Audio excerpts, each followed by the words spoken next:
Do you know why this is different? Say again. Do you know why this chart's different? Chart's different.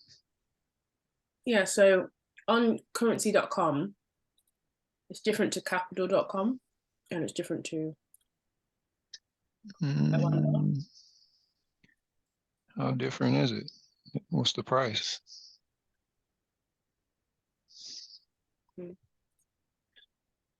I always start with the price.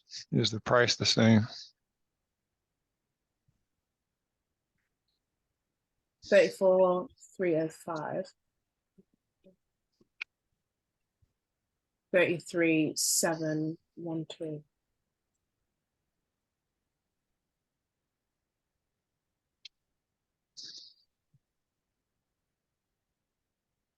Do you know why they're different?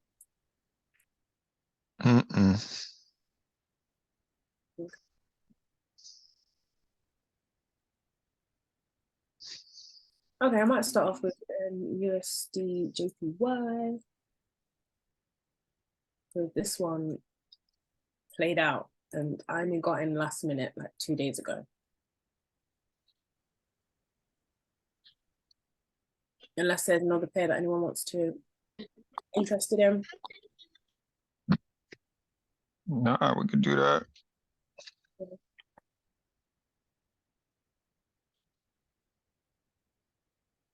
Let's go back there. Let's go back a minute.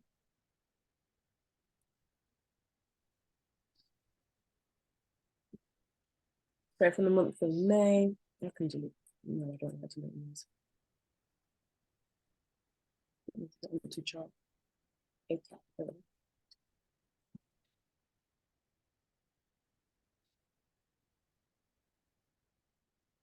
June. Actually, I don't actually know that. This is the month. I'm going to the weekly.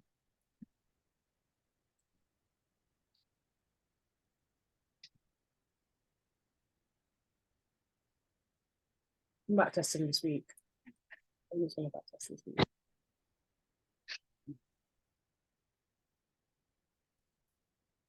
So price created a bullish candle on the weekly. And I'm going to do like ICT strategy. So from looking at the overall trend on the weekly, price looks very bullish. As you can see, a pullback, and it didn't take out this lower low. So we've got continuation of a bullish trend. We've got the MAs under price. I'm expecting that price needs to pull back to these MAs sooner rather than later, at some point, because they're a bit further away. But I guess this has pulled back. But this is a ACAP chart. Shout out to 8Cap. Hey. What with the high fees? They're getting their money. So I'm going to fib this weekly candle. I'm going to fib it going bullish.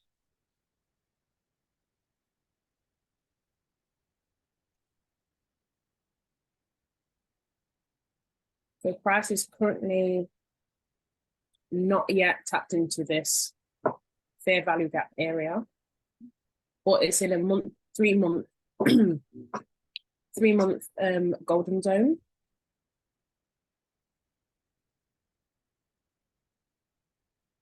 So that so this is it's a buy to sell. I know that's a buy to sell because I've got this black line here is a 78.6 3-month fib.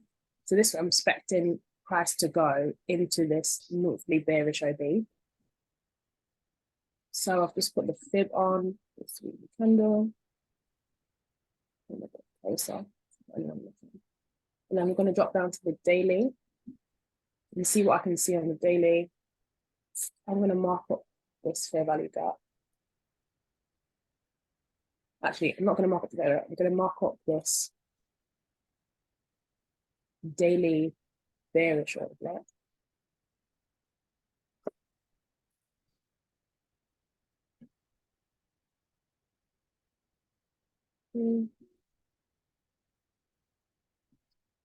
But price, so when I've fibbed that weekly candle, the the second take profit on the -61 literally comes right at the edge of this monthly bearish order block. So for price to go all the way to this daily bearish order block, how many pips is that?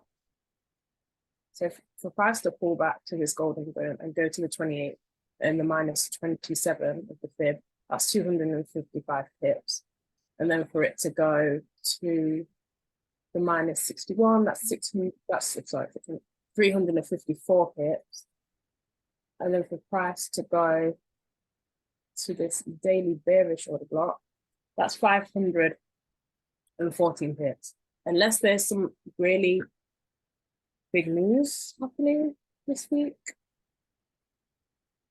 which I don't think there was, I don't see price going 500 pips.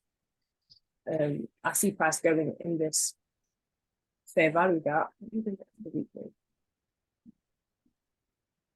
On the weekly, I'm going to do a down box because on this fair value gap to see where the 50% is. Would you class this, put the down box all the way down to here and class this wick? Will this wick be included in the fair value gap, anyone? Yeah, this is an interactive session, so please speak your mind. You said, will the wick be included? No, the wick mitigated some of it. So you will put the Yes. gap from here, yeah, and that will be the fair value gap. Yeah. So that lines up perfectly with the fib, with the -61, because because it literally, the 50% of that gang box lines up with this monthly bearish order block, the edge of this blue box. So I'm not going to mark that up because we've got the edge of this blue box, which we know price should do a reaction from. So I can delete that. Actually, I'll put it on for reference because this is a backtesting session. What is that? I'm just going to put it a bit lower.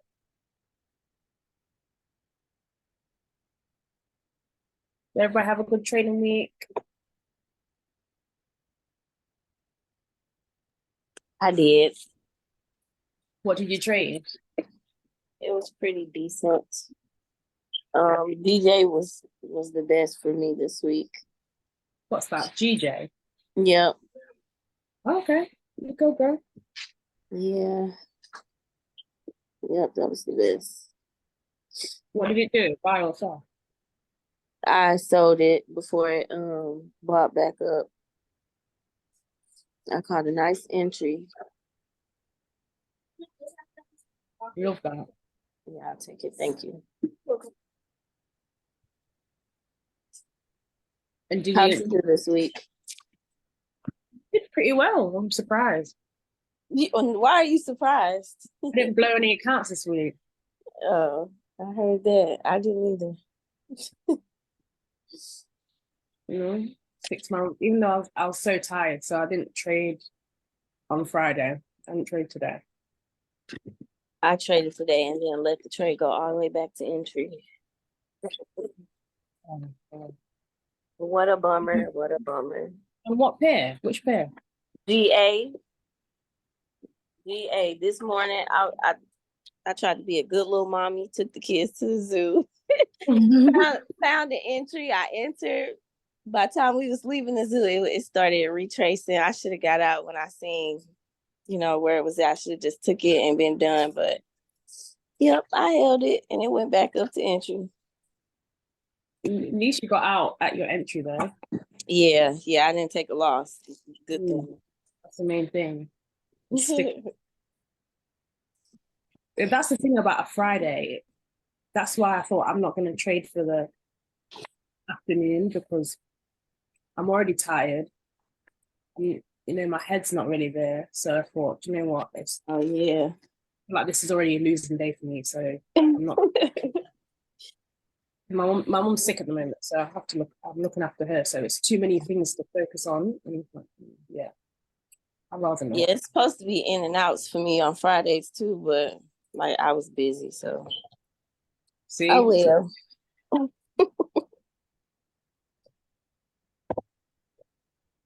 and I used to have in my rules that not to trade on Fridays, but recently, like last couple of months, Fridays have been like the best moves of the Moving. week. Yeah, you can find some moves on Fridays.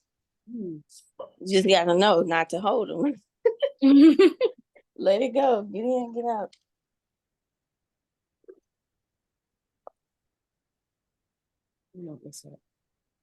So I just put this red line where this relatively equal ties. As in this is where a bit of liquidity is resting. Well, liquidity is resting above these because we've got this fair value gap. So we need to come back to the supermarket and get the groceries that we've left because we've already paid for them. So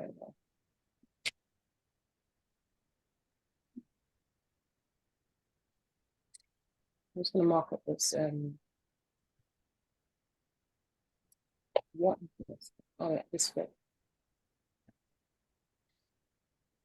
So for everyone who's just joined, I'm doing ICT entries. So I'm just back testing USD JPY because I got in 2 days ago, but then I really should have been in this trade from down here. But I think when I did trade this, I know it's down here. When I did trade this, I can't remember where it was.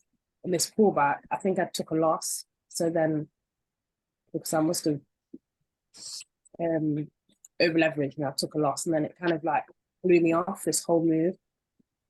But I got in this week because I'm literally 99.9% down on one account, so I need to bring it back to life. 99.9% down. I had. Is that what you said? Yeah, I had $1. Oh $1. gosh. $1 left. What? Like gonna... whatever you get in has to go straight into profit. Exactly. Wow. You need to catch an impulsive candle. Just get like $10 and then you got a little wiggle room.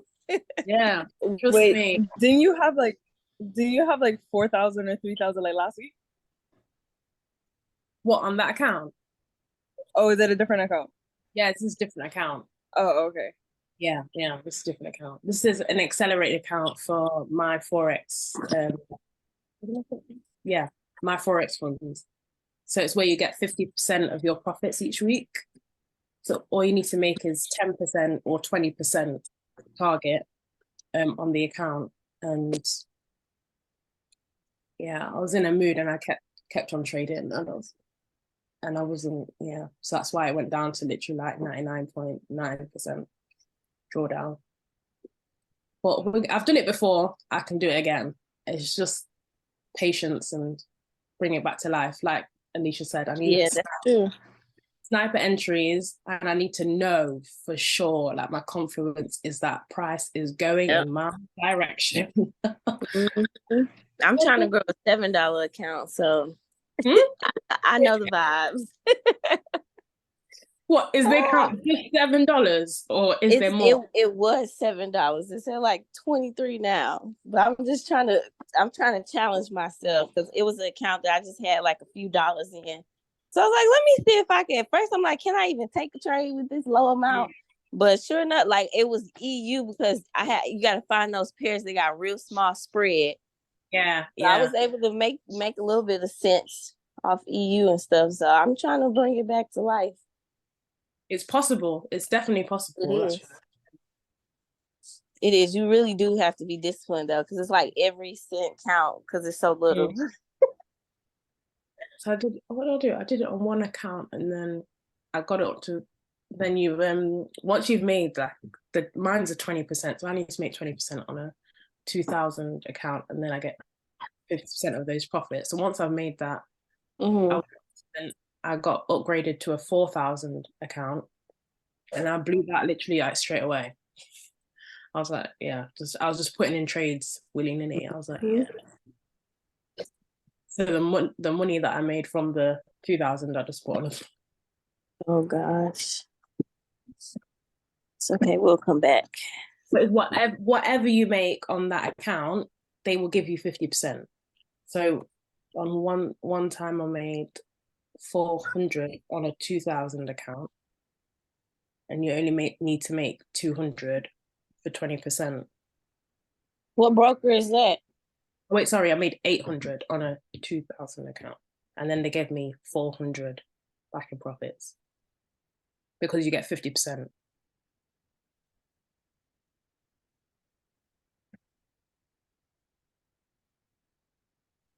Hello? Yeah, my bad. What broker was that? Or is that? What broker is that? I mean, prop firm.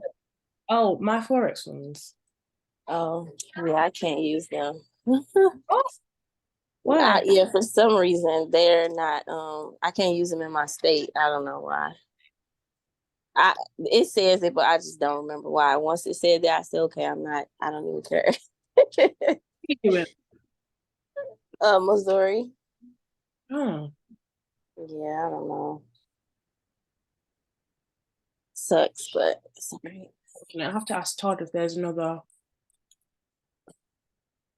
platform that does a similar thing.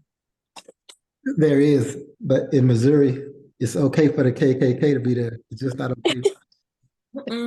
Lord, I heard that. Lord.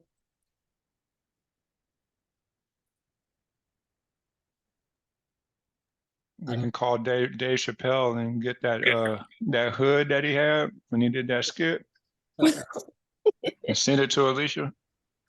Oh my gosh. I told Alicia what to do already. He told me what to do.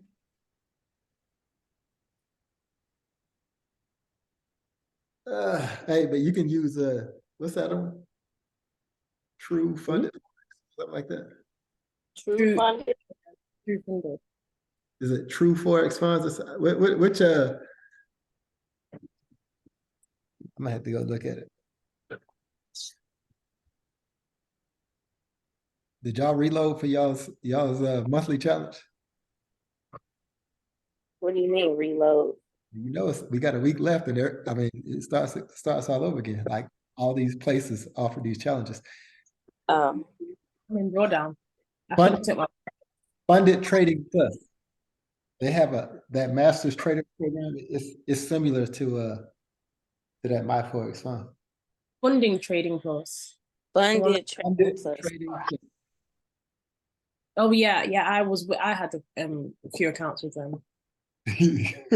So, did you do the Master Trader or did you do the regular? Remember, it was a challenge account, and it was like, was it relative drawdown or something? I don't know, but there's. So listen, when you do know, because you told me you were like, get out of this company because it's got relative drawdown, not equity. okay, but it depends on what you're doing with the company.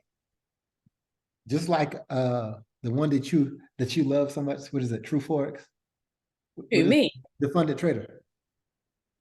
Oh yeah, I don't So know. listen, the Funded Trader sucks if you don't do the Royal. I know, yeah. So that's what I'm talking about. It depends on what you're doing with the company. So if you're going to be with the Funded Trading Plus, in my opinion, you want to be with the master trader program.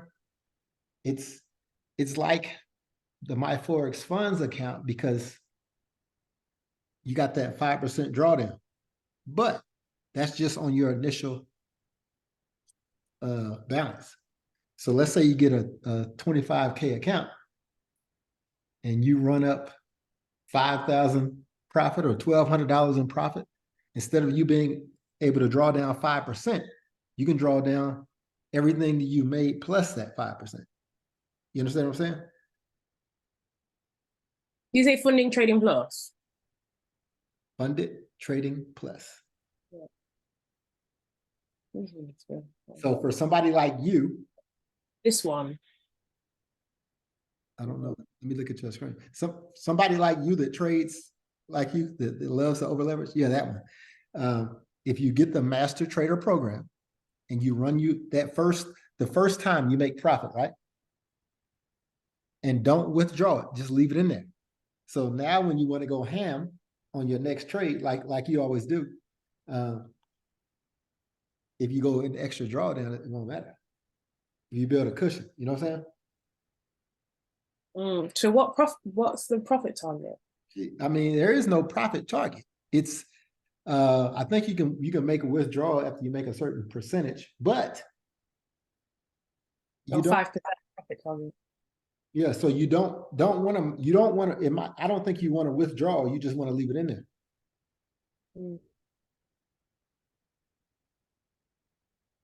Yeah, similar, I guess, to my forex funds.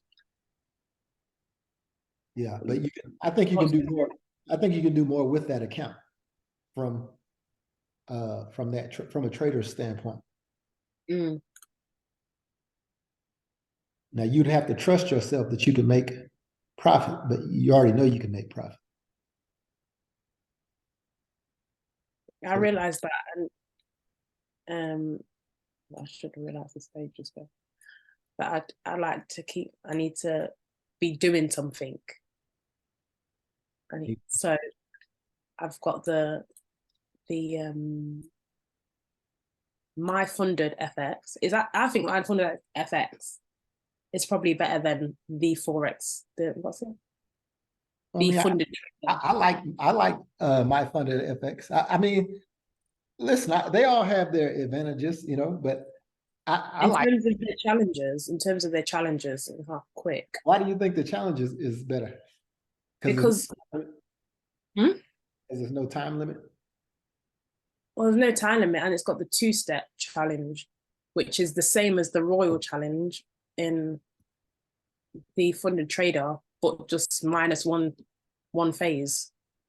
So instead of doing 2 phases in my funded trader, you do 1 phase in my funded FX, and you're getting a payout in 14 days once you've passed. So you mean you talking about the single? They give you the account literally after like 1 day. Well, I know, but you're talking about the single phase challenge. Yeah, that sucks. Why? Because it has the creeping drawdown, like the equity based drawdown. Okay. It doesn't. Hold on, let me finish. Let's say you have that account, right? The single phase, the single test account. Yeah. Okay, let's say you're in a US 30 trade and it goes, and you're $5,000 in profit. Then the trade rolls back on you, you close your $3,000 in profit. They hold that $5,000 equity against you. So your trail, it has a trailing drawdown based on your equity high point. You understand that? So basically you need to have stuff smash TP. Yeah. I'm confused because I've passed every time. Well, I'm not saying you can't pass. I'm just telling you to read the rules because that's how that works. Yeah, I haven't read the rules on there, to be fair. The trailing draw. And you know, I mean, it's all gravy. I'm not saying that you can't pass it, but you just got to understand what rules we're playing with. Yeah, but on the dashboard, it has what your drawdown is every day. Like what your they all do. They all do. They all have what you're. But okay, so let's say Alicia took that trade she took today, and she told you she went to the zoo, right? Well, since Alicia didn't take profit on that trade, it went up, and then it came back to her entry. So the next time Alicia logs on, the amount that she can lose is going to be less, however much that trade went up. What? Yeah. I need to look at this because I'm confused. No, don't be confused. I mean, that's just how it works. It's drawdown. Yeah. And that's how they get you. They don't want you to know. Exactly. They just want to take your money.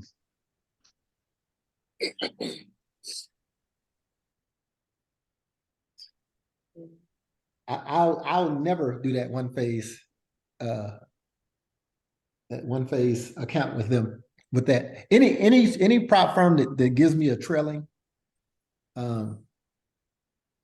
what is it called? Trailing drawdown? Let me look on this. Yeah, thing. I think it's called trading drop. Yeah, any prop firm that offers that, run. You know, I mean, unless you're a scalper, run. So I don't think people who hold trades can do well with the trailing drawdown. Okay, so it has a max trailing loss of 6%.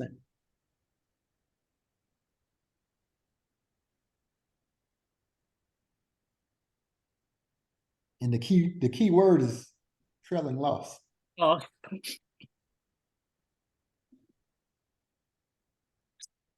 You see my screen?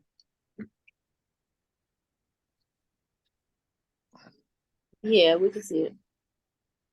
You see it now? Yes. I can't Wait. see. You got your glasses on? Oh, you got jokes. How come okay, there it is. You need to get, I wipe see them.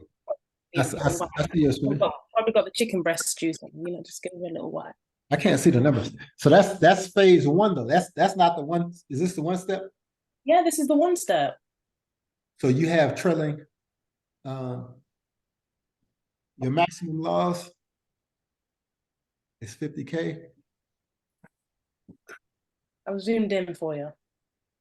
Can you see it now? Yep, daily loss is 52.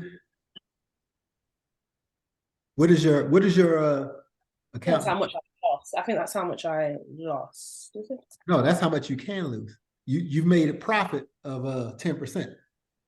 Yeah. So your maximum. Take away 4%. So Oh wait, 10%. Yeah.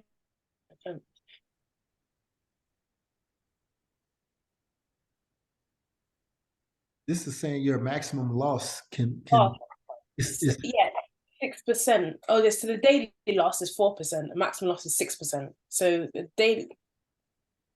That is. But this was before. This was before you $3 before grand.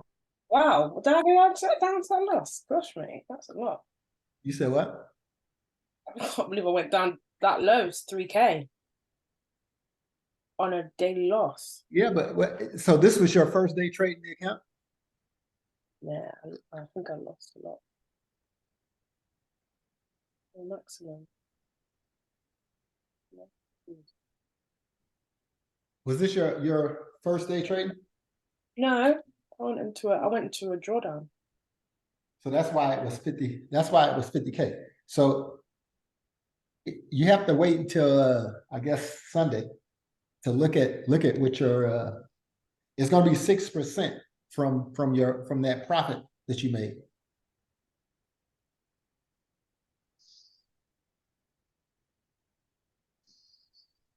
Question. Okay. Hey, did you not pass that account? Because you're already past 5K. Yeah, I already passed it, but we're just trying to work out the relative drawdown. Oh, okay. 'Cause I'm confused. Unless do you know how to explain it, Effie? Because I'm confused. It's not relative. It's early drawings. So well, that's just your accountant's account.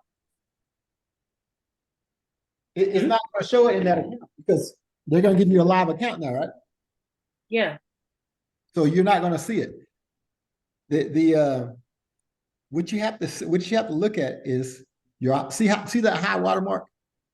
Yeah. The high watermark, and then so your high watermark is what is going to be what they base your 6% drawdown off of. Yeah, that's like what every prop firm does. It's based on the. Oh man, it's not. Yeah.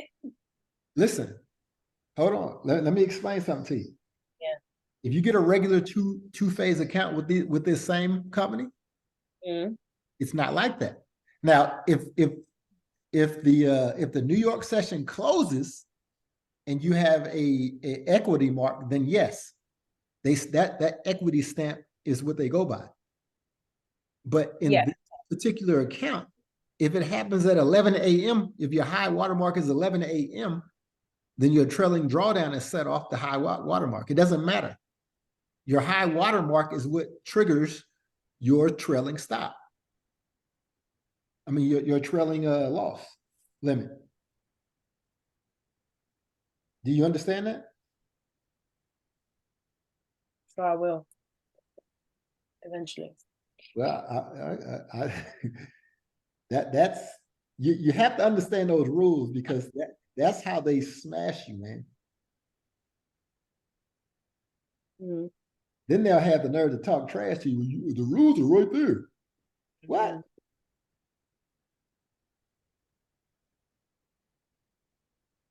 I get what you mean now. So the high water mark is what I made, on that day, and then no, it's the not.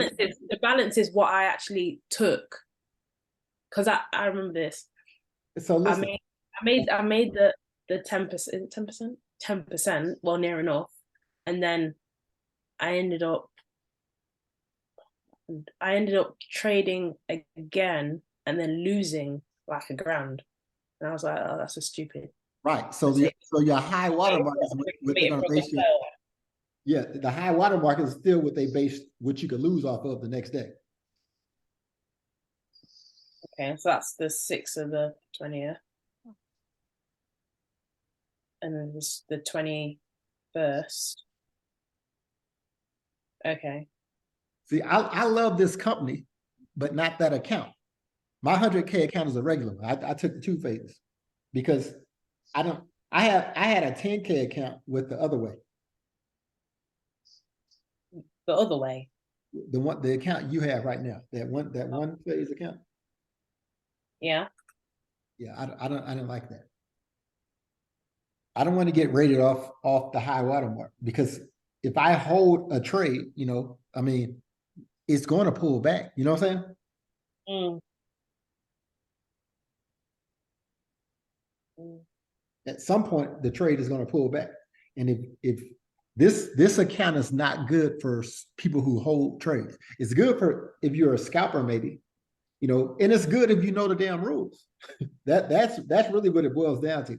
We have to know the rules when we sign up for these accounts. I just saw the one phase, and I'm like, well, this is awesome.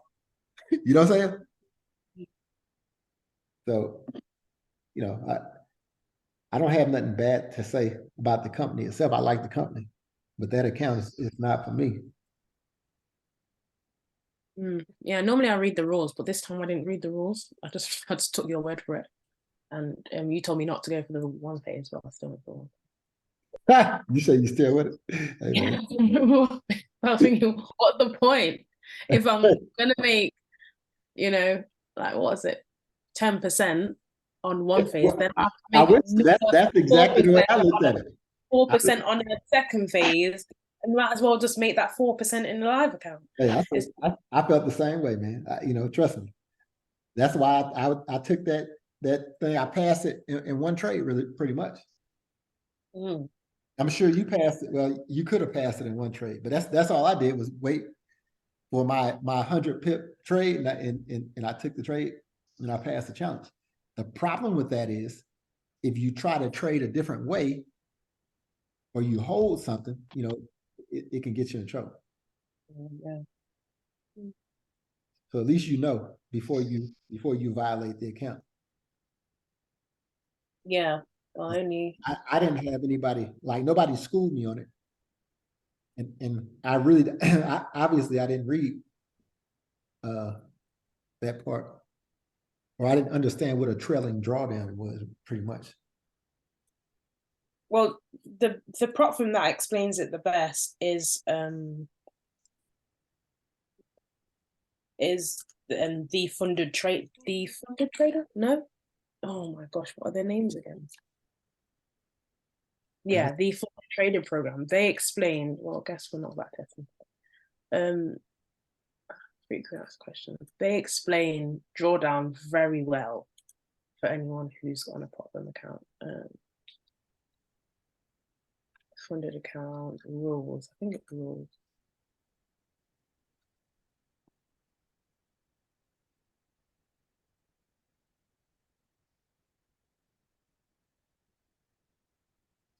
How does max drawdown work?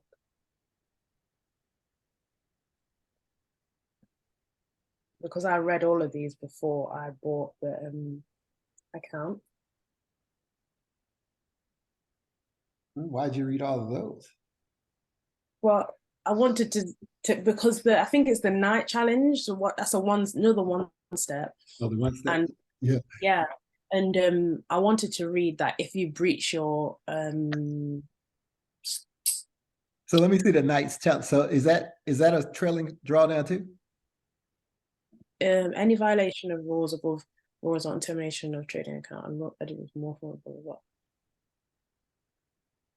I like the Knights. That's the one you can't hold or you can't trade during news or something. Exactly. This way I need to read the rules, isn't it? Because you know what. But I wanted to know if you have a funded account and you lose and you like go into the daily drawdown, what happens and all that kind of stuff. But it's basically the same. Like you lose the account. This is the one step. So, what's the account? What account size, scaling plan, maps, and profit split?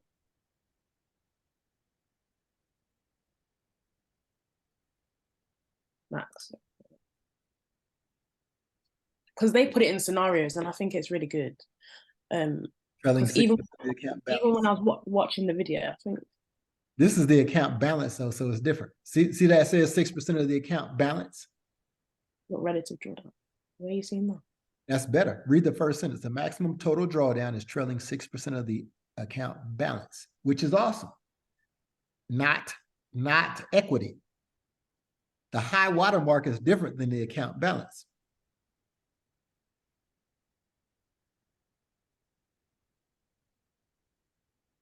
Wouldn't the high watermark be the current account balance?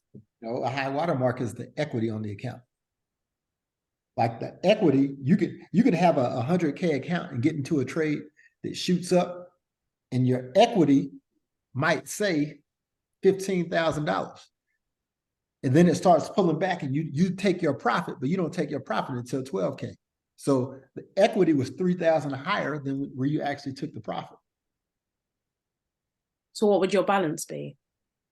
Your balance would be whatever you took profit at, 12K. So the account will still remember when you was in the trade and it shot up above the 12K that you took. So say it went to like 13 or 14. Yes. And then that's how you didn't take the profit, and then that would be your current equity on the account. That's what they would base your trailing drawdown off of. That's ridiculous. It is ridiculous. But you just have to know the rule. You know what I'm saying? Like it's on us to read the rules. Well, that's overall, isn't it? Not daily. Yes, overall, it's a 6% trailing drawdown. Yeah, so then your daily drawdown would be, well, on my funded FX is 4%. So as long as you don't go below that 4%, once you've checked your account, you should be okay. Correct? Well, there are scenarios that will still screw you over, like the one we talked about.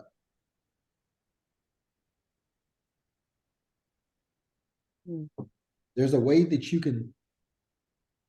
can violate both the 6% and the 4%. Or if the price goes high enough, you just violate the 6% before you violate the 4%. Because the 4% is a daily drawdown. In the equity, you never do draw down 4%.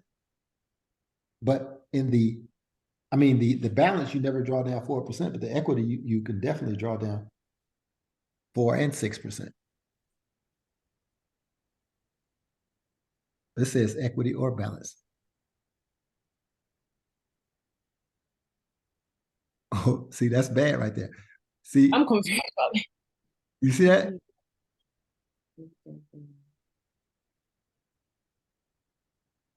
If your account balance or equity reaches 105, your relative drawdown will be set to 105. Now, this is bullshit because if your equity reaches 105, if that thing spikes up and you're in the trade and it goes to 105, and then it comes back down to 99, okay, you're done.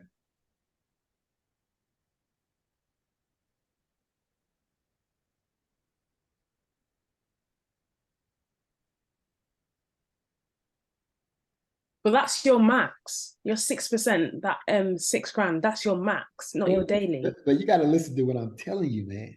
It's what I'm telling you is there are scenarios where that happens. Mm. Think about this. Yeah, if you're a news trade or something like that. Well, yeah, maybe it's a news trade. Maybe you're just, I don't care. You trade the US 30. Maybe US 30 takes off. Mm. And you don't, I mean, it spikes up there and you don't take profit for whatever reason. You say, okay, it's going to go higher and it pulls back. Well, that pullback might pull back further than you think and drop your equity, not your, like, not the daily equity. You know, like we can survive a 5% pullback of our daily equity, but the high watermark we don't have to worry about. So if our starting balance was 100 grand and the trade spikes out, it gets to 107 grand. If it comes back to 100 grand and we close out, we ain't win nothing, we ain't lose nothing. In this particular account, you would blow that account.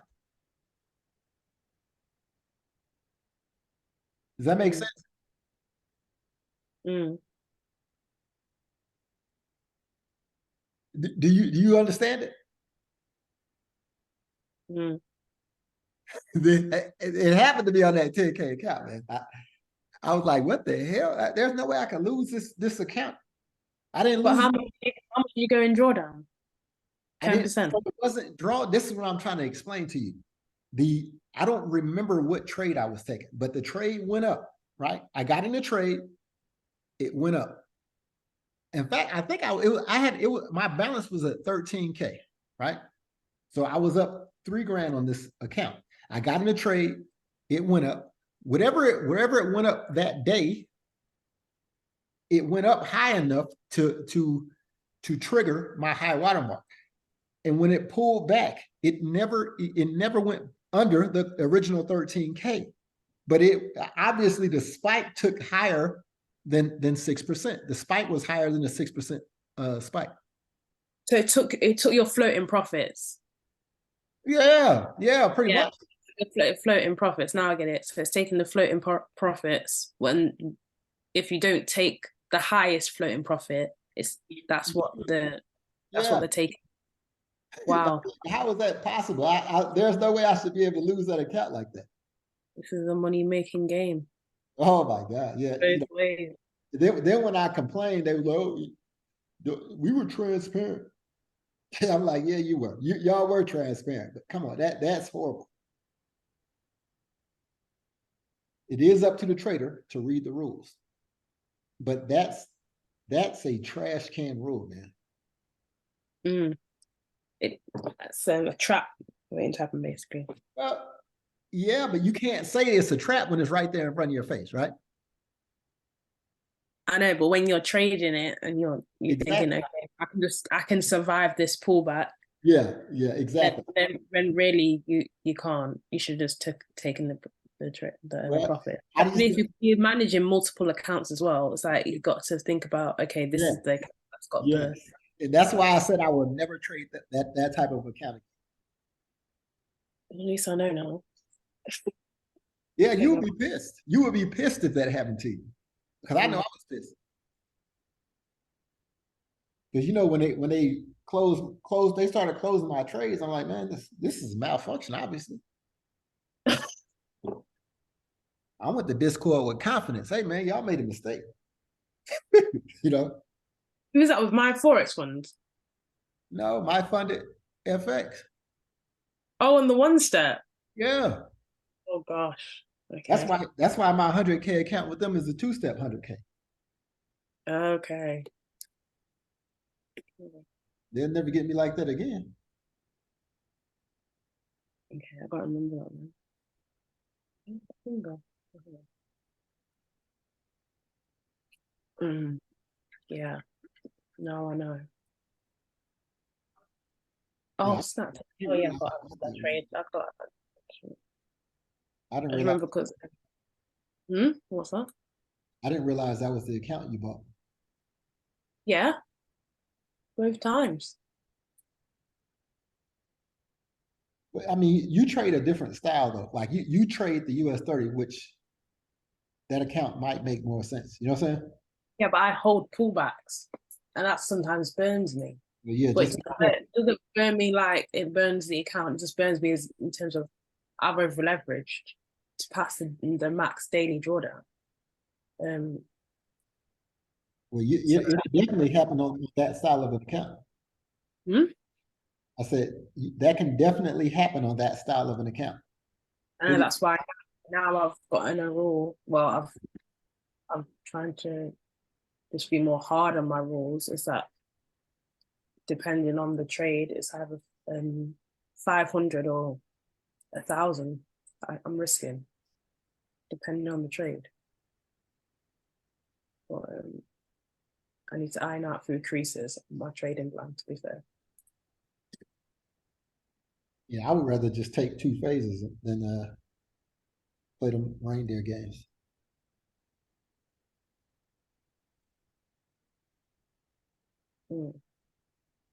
True. So, so I fid the weekly candle, and I've put in my 78.6, the weekly golden zone, and the minus weekly, sorry, the minus weekly, minus 27 and take profit, and then the minus 61 weekly take profit. And then I'm done on the 4 hour. I don't even Also, like to look at this anymore. huh? I don't even like to look at UJ. After we didn't take this trade. I did. In December. December. Yeah. When me and you looked at this in December. Yeah, I took this trade. I've been trading this. So you held it. You held it from you bought it and held it. I bought and held it, and that's how I was just explaining to Alicia how I brought that one of my Forex funds accounts back to life on trading this pair. Or buying and holding. Yeah. And then adding positions, and I wish I had a position today as well when I had the pullback, but I thought it's actually going to reverse and go lower. And I thought, you know what, just let's not do it because I haven't got anything to risk. Yeah, I don't think that it'll reverse until the end of the month. Which is next week.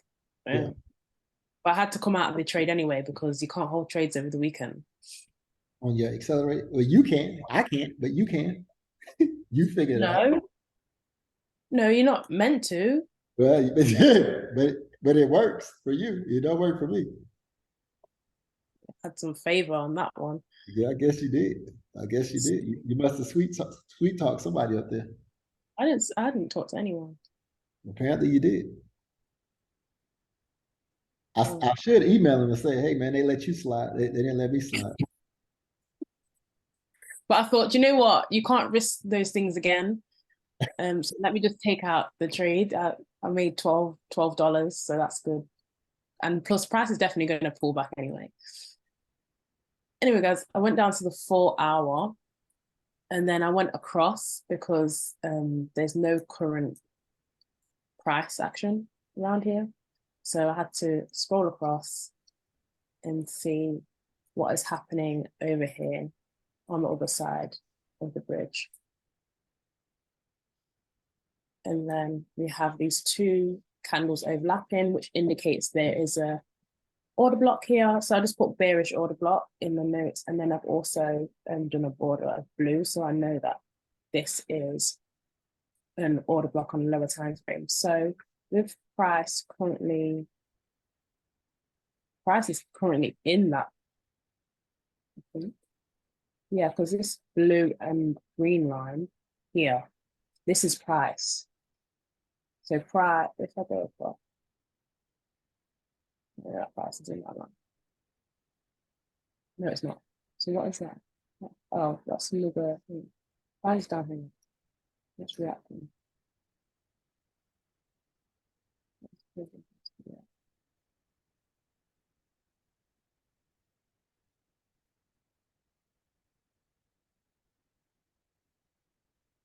Ah, we have got an order block here. I'll say this whole section is probably an order block on the high time frame.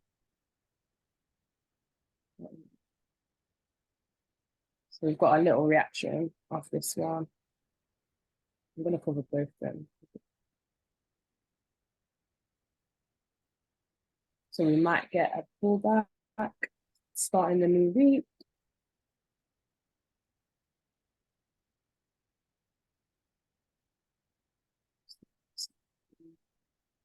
It's 89 pips at fair value there.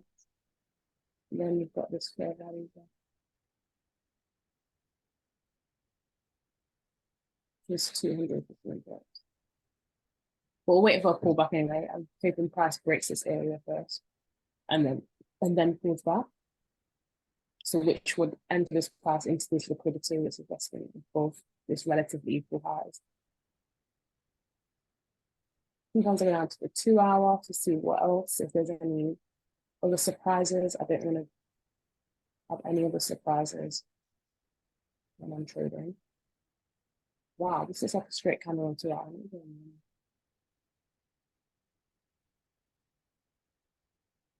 What's happening? If we really have got two candles overlapping, or is it, or did price just shoot down? Okay, we have. That's so weird. So on the 1 hour, we still have two candles overlapping. So I'm still counting that as a order block and an area where price might respect or disrespect.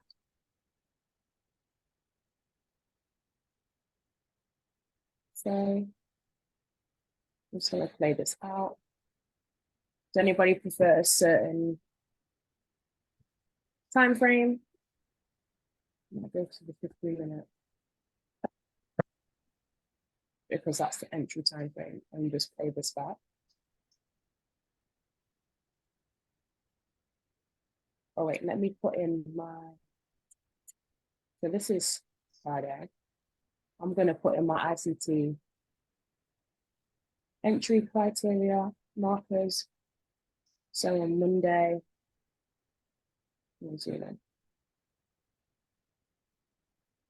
this is all set to New York time in, so Eastern Standard Time.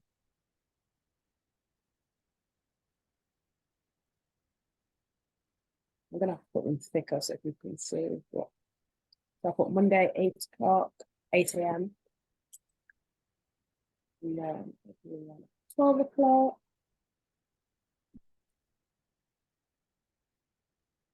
Then at 1 o'clock. 4 o'clock.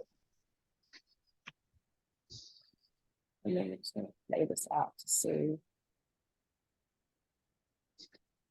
I don't have an actual, can't see any order block, even on the,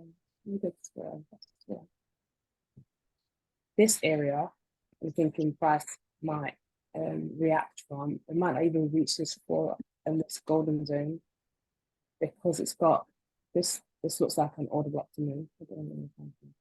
Yep. So this is an order block.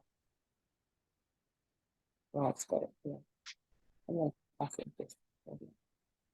And then we've got another order block here. But if these MAs are already rising, I don't see price going all the way down here. I actually really don't.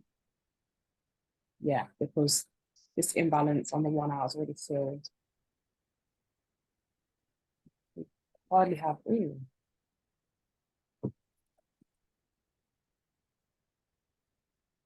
It's nice. We have an order block on the 1 hour. There's a Fair Valley gap as well. That needs to be filled. I'm just gonna put it to this wick till the end of this bearish candle because I feel like that isn't affordable. That's 26 pips. So this wick.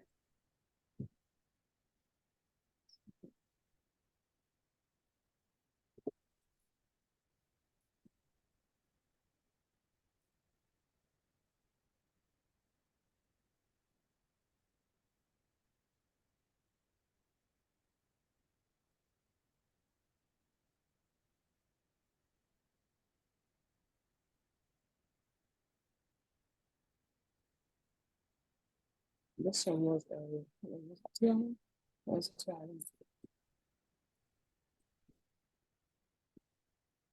Or 4 over.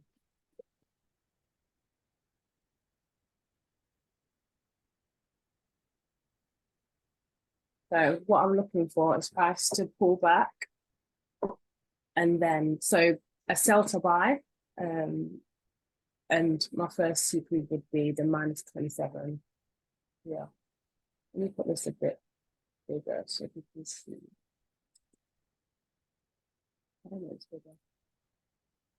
Yeah, so that this first blue dotted line would be my first take profit. It's a sell to buy. Yes. You putting in a sell right now? No, I'm not. Would you say put in a sell right now? Sell to where? No, you Am I said selling? sell to buy. I'm asking you, what do you see? This is not just a I- one-man show. I see inducement Where? right across the top. Here. The top. Here. These. Yeah. It's going straight across the top. For me, I mean, experience says that if you try to take a sell in that area, it's probably going to stop you out before it goes down.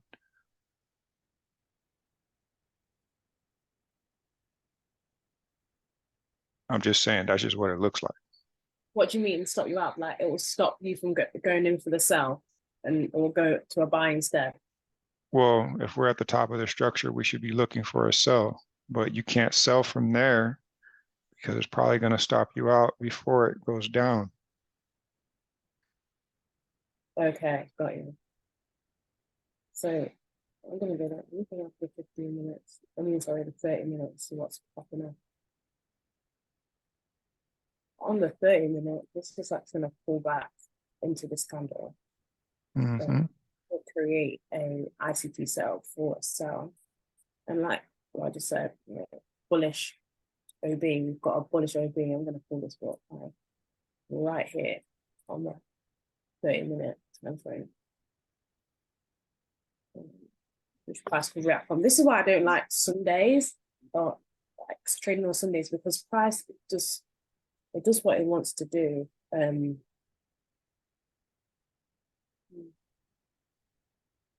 About 5 minutes.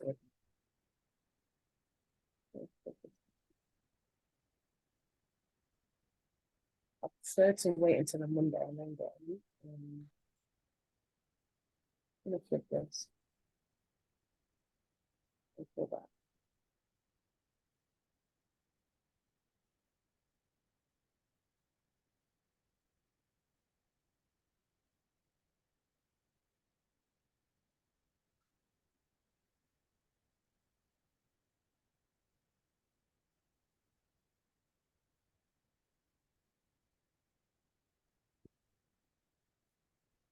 Okay.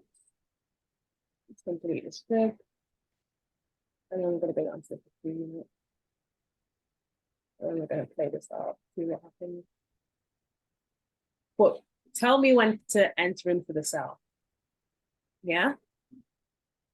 Because we Okay. can't enter buy and sell is here. Let's see, where's Sunday? Sunday starts here.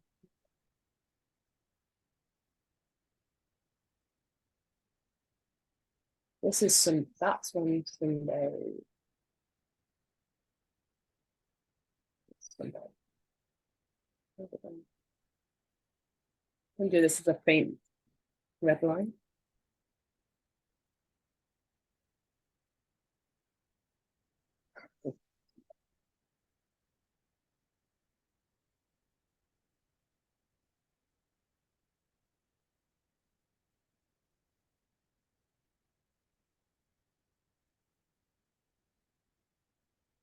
What do you think? Enter? Enter here?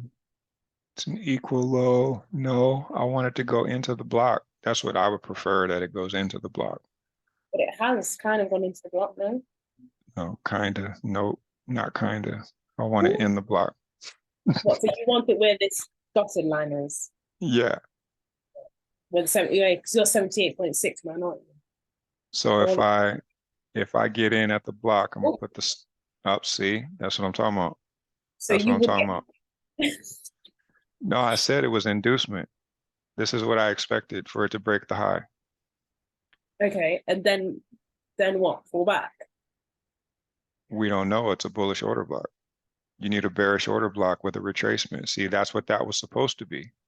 But it's And it broke it. Yeah. So now I need a bearish order block with confirmation. That means if once the order block is in, then it should retrace and let you in. It should tap you in. Okay, let's continue. That should have been a tap in, but it wasn't. See, Mm. and Well, I knew there's- that ahead of time.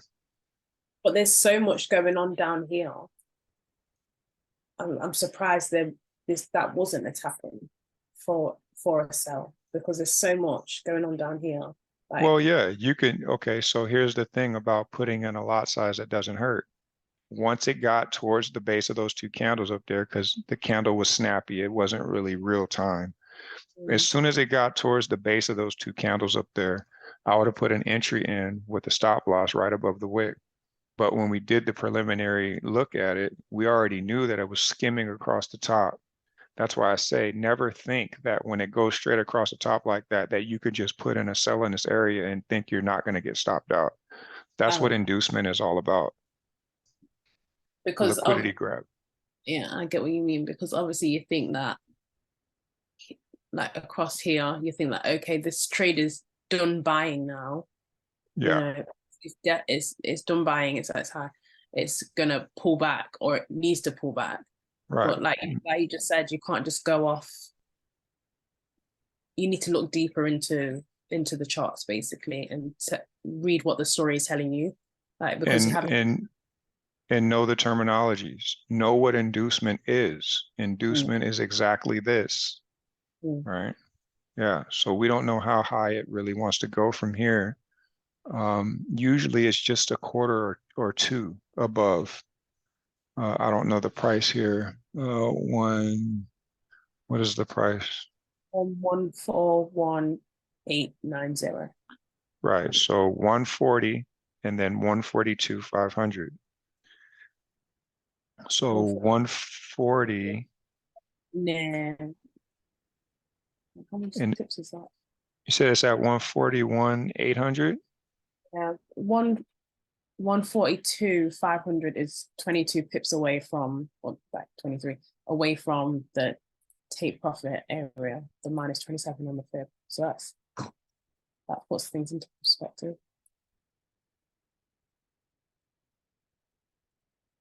Hello?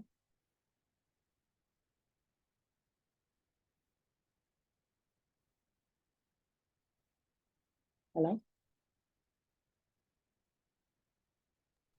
Oops, I was sitting here talking, I'm on mute. I think people get confused because they're doing a lot of different analysis on different time frames, and they're forgetting what analysis goes where. And I think this is a very crazy problem people are having. But you need to know what inducement is. And once you understand what inducement is, you can prepare yourself for situations like this. Let me go to a higher time frame, like the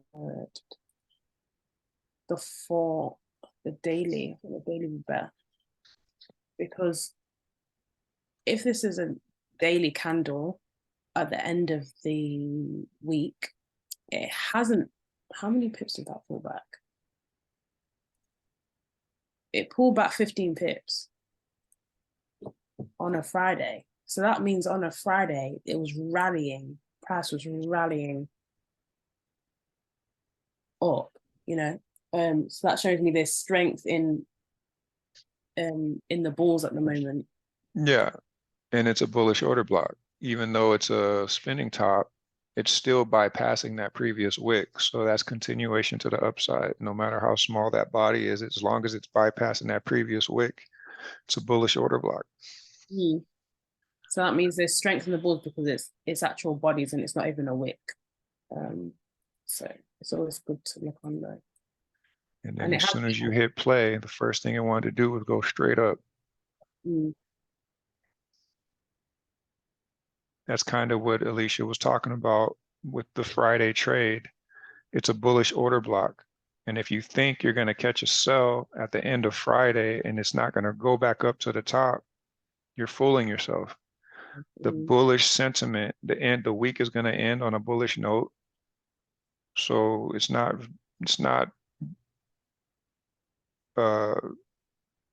productive to try to catch a sell on bullish sentiment.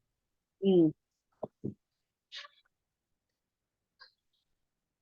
So let me just play again. So what would you go in for a buy now, or are you still waiting for that bullish? Well, what time frame is this? This is a 15. What does the 4 hour say? It's bullish. Well, let me go to the 1.5 because I don't think that's only 2 hours. Uh-huh. So it's still not 4 hours yet. See, you see how there's no candles, bodies passing the wicks? Mm. See, it's not a bullish order block until that body gets beyond that wick. Now, and we're on a bullish candle right now. So it's going bearish, bullish, right? So since we're on a bullish, we need to see another bullish. Or is it going to go back bearish? It's indecision, but it's inducement. It's inducing straight across. So which time frame do you guys prefer? Like the 4 hour, 1 hour, 15? I'm always going to go to the 4 hour because I want to see the biggest order block without going to a daily or a weekly.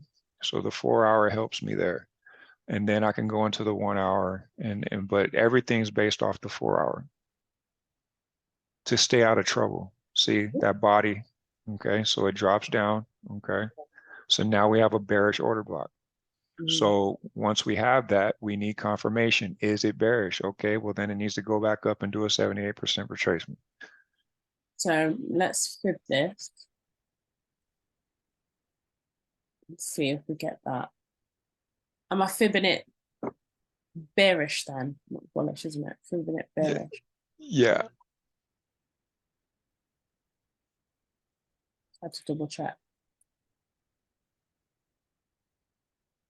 So price would come to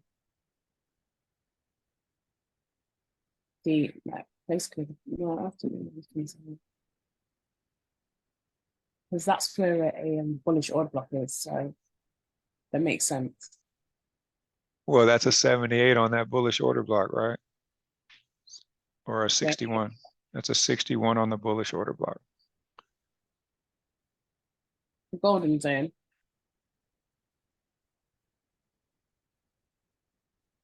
Okay, the golden zone there, right?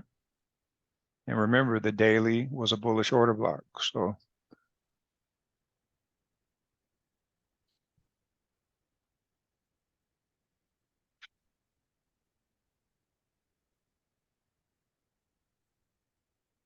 I don't expect price to go to the -61 because this is a bullish. This is very much bullish, and we've got back-to-back bullish order blocks here. So I'm expecting to respect one of these areas, and the MAs are below here. So it might be 61, but I'm not. Aim low, aim for the nearest like swing. Is it swinging? I just want to go down to See, you got the bearish, you got the tap in, and then you got the bearish order block. Okay, this is great. At the top, see the bearish candle is not bypassing the bullish candle. That's not the order block, all right? And the next candle, the next black candle went up and tapped in up at the top. It tapped in, right? That's the kind of entry I'd be looking for all the time. I want to see it go right there and not go past. That I'm going to try to enter right there, always. Oh, And then I'm so going to put the stop loss above. So you're trying to get this kind of entry here. Yes, always. Look at the next one. Look at the next candle. Yeah, then it taps in. And then it did it again. Look at the next candle. This one Right here. there. Yeah. No. That, no, the one, This one. that, yes. Every time. Every time. All you gotta do is put the entry in and put the stop loss above the previous candle's wick. Mhm. Minimal loss. I'm gonna go down for 15 minutes, see what's saying. That's beautiful. That's textbook. It's going through the EMAs and retesting the EMAs. It's doing everything that we talk about. But that means you would be getting an entry on. Let me figure that. Put this in.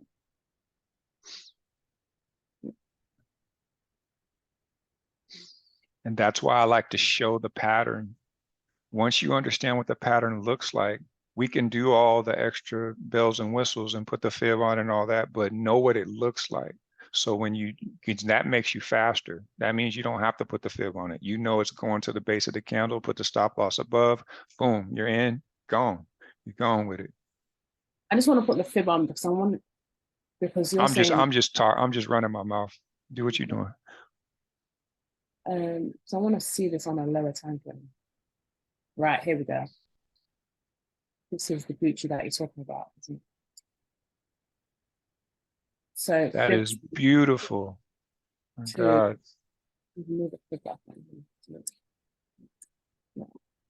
So from here to I have a question, OG. Which time frame would you be watching this on to get your entry? I'm on the 4 hour. So you wouldn't even go this low to see. No, I don't need to. And But if you- go Can ahead. you show it on the 4 hour, please, Leanndra? yeah, if you're on a 4 hour, it doesn't show this entry on a 4 hour. Aging. But just show, can you just go to the 4 hour, please? Like you would have to be looking in this bullish candle. Inside the bullish candle. Yeah. Like how The would you know? base of the black candle is automatic. Yeah, maybe I would drop down in that case, but you see that the bearish candle didn't go up at all. It just automatically went down. Like it created those equal highs. Yeah, but it dropped off the cliff. Now, we're not going to say that 4 hour candle just became that big. It took 4 hours. Right. So yeah, I will probably go down to a 1 hour, whatever, as soon as that candle comes out. Right. So, okay. So how do we do this? How do we do this? Let me go down We to have, 15 minutes because that how do we, where did that, and when you look in the lower time frame, where did it, did it start right there at that started top here. candle? Must have Right. started Yeah. here. Yeah. What time frame is this? This one's the 15 minute.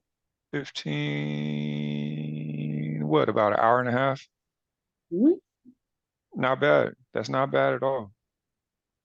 Yeah, that's not bad at all. It gave you the bearish order block, and like I said, see the bearish order block.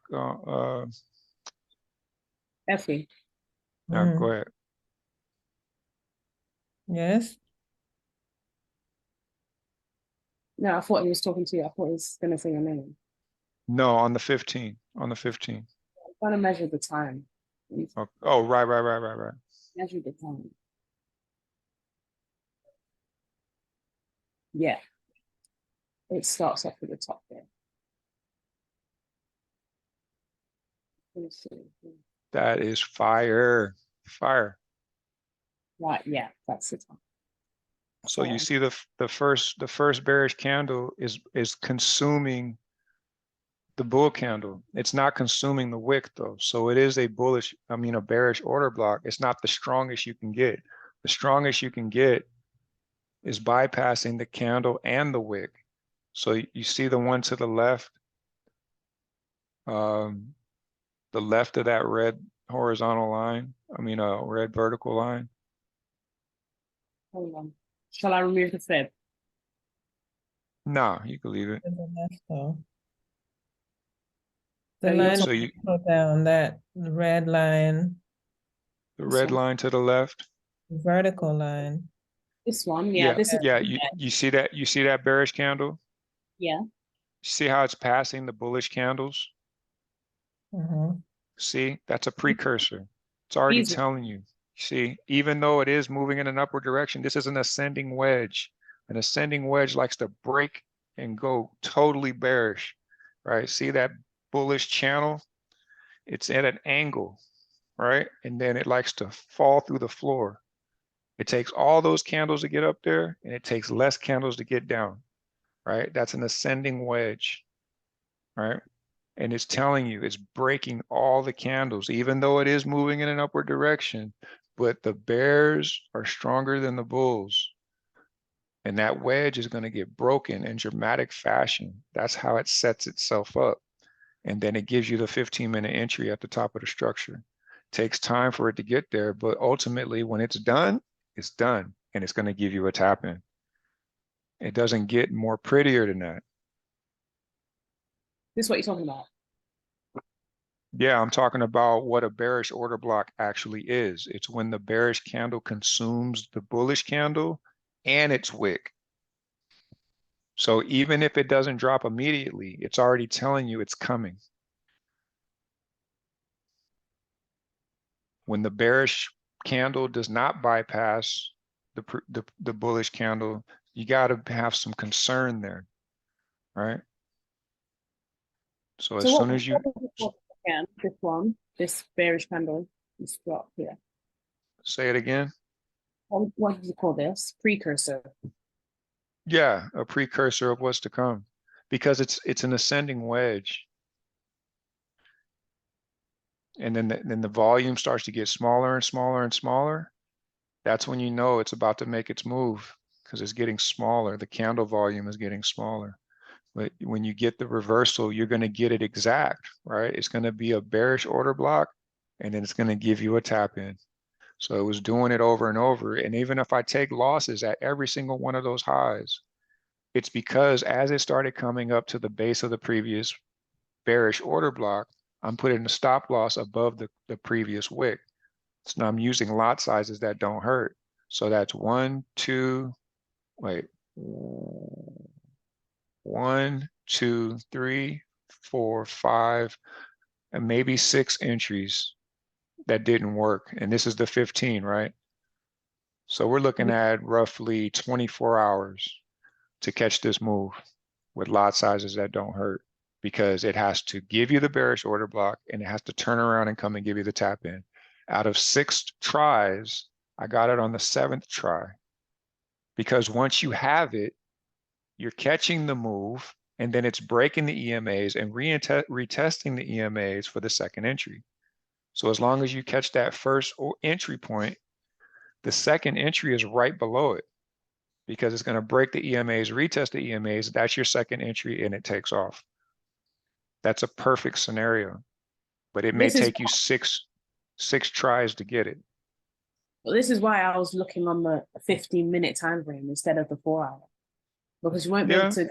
So on the 4-hour, you technically wouldn't have got this trade. yeah, I would have, because it started at the base of the end of the 4-hour candle going into the next 4-hour candle. That way, I wouldn't even been in any of this. I would have waited for the 4-hour candle to end. Okay, let's go. And this is exactly why I don't mess with the 15, because I wouldn't have saw that, right? I would have just saw one candle close and one candle open, and then I would have came down here. because I need to know if it's a bullish or bearish order block on the next candle. That's when I'm going to go to the 4 hour. Every time a new 4 hour candle comes out, I go look at the 4 hour, but I don't have to do that because I'm always on the 4 hour. So I'm waiting for the candle to candles correlation. That was quick. Shot me. So you would have been looking at this from the top of this here. What, do you have an alert or something? No, I'm looking at a 4 hour candle. Like I'm not sitting in front of the chart. Sometimes I am, but ultimately, because that's a bullish order block. Okay, so if we're going back a couple candles, we're in a bullish order block. Yeah. And And then it the bearish candle comes in to give us an idea that maybe it's changing character. But for that first black candle to be an order block, it has to consume the entire bullish candle. Mm. So that's already telling me after that candle, the next candle can be a bearish order block, but it wasn't. It went straight bullish. See, I'm good because I already knew it should do that because I'm already in a crazy, huge bullish order block already. So What, so you're now I saying get it. next candle after this bearish one should be bullish? No, the first bearish one. Yeah, because see how much it takes to get a bearish order block? For that bearish candle, the little one, to be a bearish order block, it has to consume the bullish candle. It takes a lot to do that. That's what tells me already that it's not that candle that I'm looking for, it's the next candle. And the next candle has to be bigger than the previous candle, which is bearish. So if I get 2 bearish in a row, now I have an order block. But it didn't do that. It stuck with the bullishness. It went bullish again. Now from this candle, I need to see am I going to get a bearish order block? And I did. The candle got consumed. So now I'm in a bearish order block and I could have caught the peak because from candle to candle, I get the correlation and I have a smaller candle to consume. Now I know I can get a bearish order block. The first candle, it takes a lot to get a bearish order block because I have so much of a bullish candle to consume. So that already tells me something's fishy here. Right? Look at the morning star down there, the little doji off the bullish order block down there. See? It takes a lot to cover that bullish candle. So it's not that candle I'm concerned with, it's the next one. That's going to give me the order block. And it did. And once again, it gave you the perfect entry from candle to candle. Then you go to the 15. Okay. Look at the structure below it. See the next low, the next high, where you had a bullish order block down towards the bottom to the left. I'm looking at highs, the last high. Yeah, the one before that, below that. See that bullish, see the bullish order block? Yeah, here. The top. Oh, The top. Yeah, that. See the black candle did not consume the bullish candle. That's not the order block. See, the next candle has to be the order block, but it was bullish. Now the next candle consumed it. And then the next candle is the order block and it came up and tapped in. It's the same thing over and over and over again. 4 hour to 4 hour, 4 hour to 4 hour. Right? If you So- got a big, huge bullish candle, the candle that comes out after that has to do a lot to consume that bullish candle. So that's not the candle of concern. It's the next candle.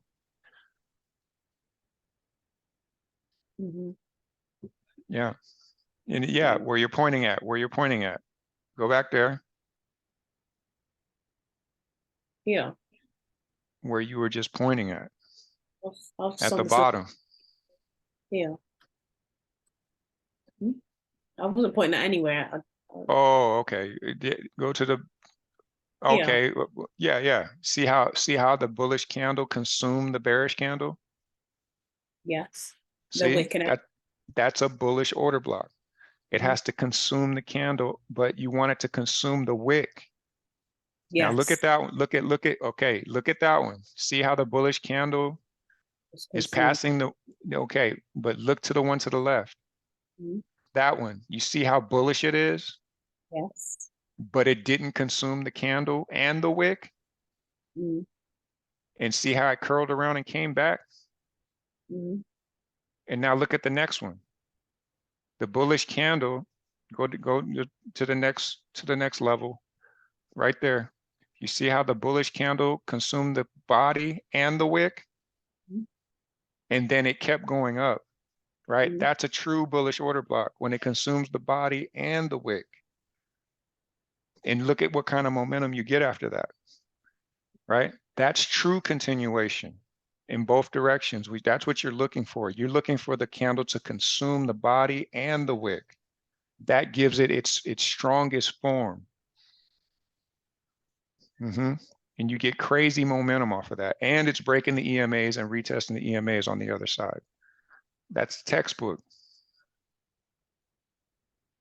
100% GG. It has to engulf the previous candle. Yes, it does.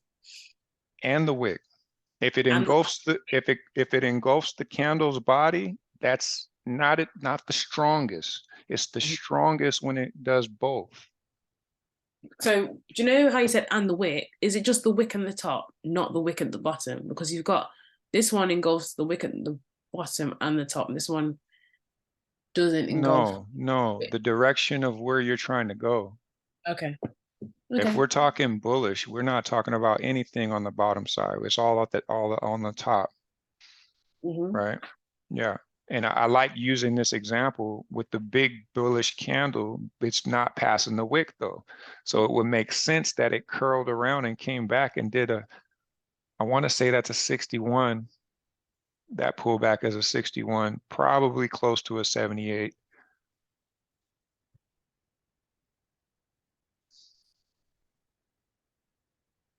Nope, 78 on the money. That's what I'm talking about, man. Honey. I'm telling you, man. I'm telling you. Once you guys get this, I'm telling you, man. I'm telling you. 4 hour all day. I don't even need to go down. I need the highest time frame to give me that 78. You're gonna make millions. I'm telling you. And just to add that to everything else that we do, because we do a lot here.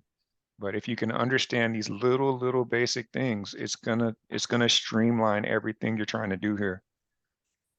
And it's not even hard. It's hitting the 78 on the money. And when it hits the 78 on the money, you're not even off by a pip. So it doesn't matter that you go to the 15 or the 4 hour, it's hitting the same number.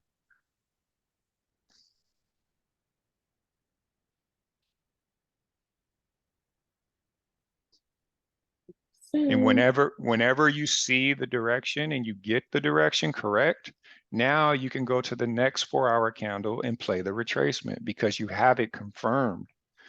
You have to get it confirmed. You had the bottom candle that was bullish. It consumed the body of the candle, but not the wick. So, okay, it's a bullish order block, but it's not passing the wick. So my expectation is already that if it curls around, I would expect that because it wasn't the strongest bullish order block. And it went right to the 78. And you would be expecting that.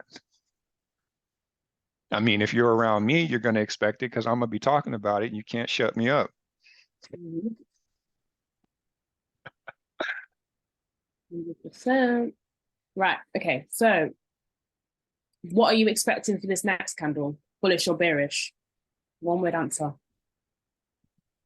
Well, I like the fact that it's breaking the lows. And this is what we were having a conversation about. What lows? Well, you got two candles there with wicks at the bottom.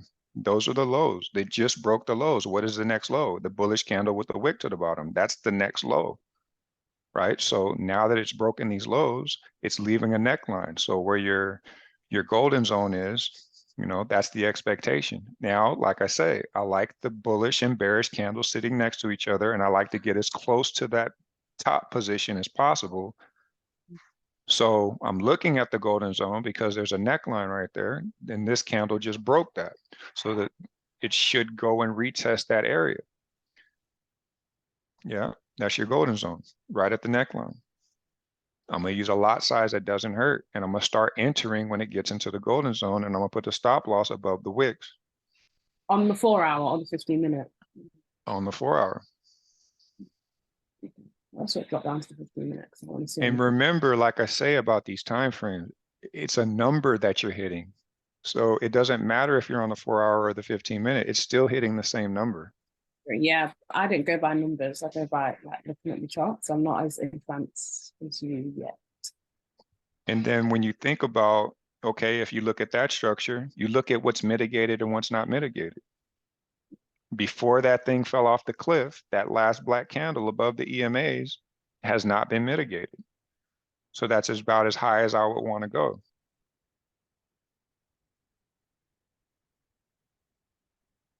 Above Right here. there. Yeah, right there. Yeah, that's what wasn't mitigated. So it's up here. So it doesn't take much for it to get up there.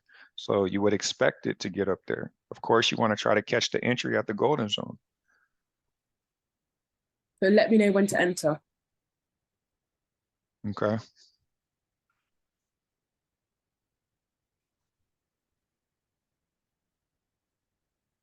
I'd probably want the top of the box. It's getting closer. Okay, see? That's where I would enter. And then Okay. I put the stop loss above the wicks. Okay, so we're entering for a sell. Sell, yeah, correct. Yeah, I would put a 0.25 right there. And then I'd put the stop loss above the wicks. I can change it. I can-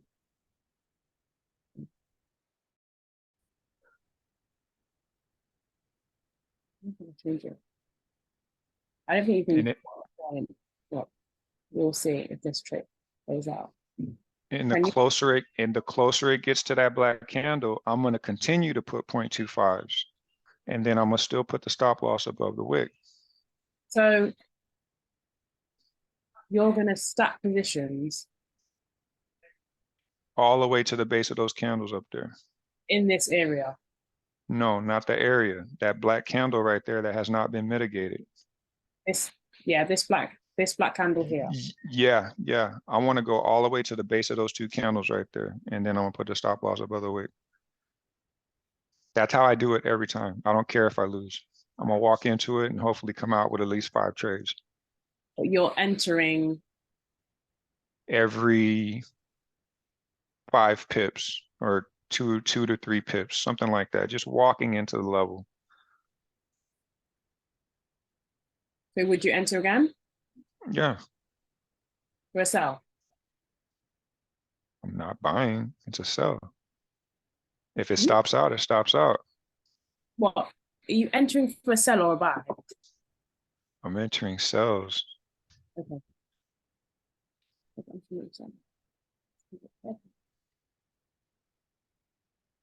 Okay, are you entering again?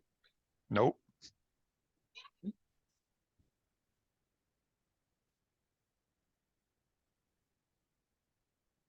Let me know when you want to re-enter. I'm not re-entering until after it gets past the EMAs. I just wanted to catch it at its highest point. Now let's just say, Mhm. let's say I really like the entry. Well, no, I'm not even going to go into that. I just want to catch it at its highest point because let's say I caught, let's say this wasn't a 0.25. Let's say this was a standard lot and I entered the first standard lot at that level. And then I entered the second standard lot at the top level. Once it comes back to the first one, I'll eliminate that one and keep the top one. Now, let's say I did a 10 lot and I just did 2 10 lots. Well, I'm gonna keep the top 10 lot and eliminate the bottom 10 lot and hold the top 10 lot. That's why I'm walking into it, so I can get the best position. But ultimately, once I catch that position, I needed to go below the EMAs before I get my second entry. Okay.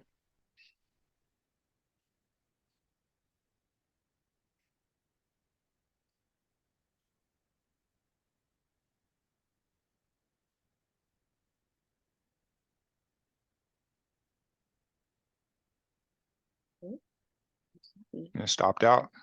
Yeah, I was about to say you got stopped out there. So would you re-enter or I mean, depend on the quarter level. What is the quarter level? What is that price? That's 141. Oh, right at 142. Okay. I would put the stop loss at 142 because that's the round number, right? That's the round number. I didn't look at the price. Yeah, I'm gonna put it above the wicks, right? But where above the wicks? And then I look at the price. So I probably wouldn't have got stopped out because my stop loss would be at 142 flat.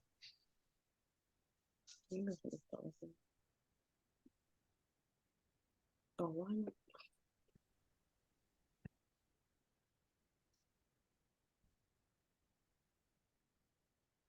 I don't think- Oh, can you click on the short button? And I'd Sure. probably have an entry at 142 also, and then put the stop loss at 142, 250.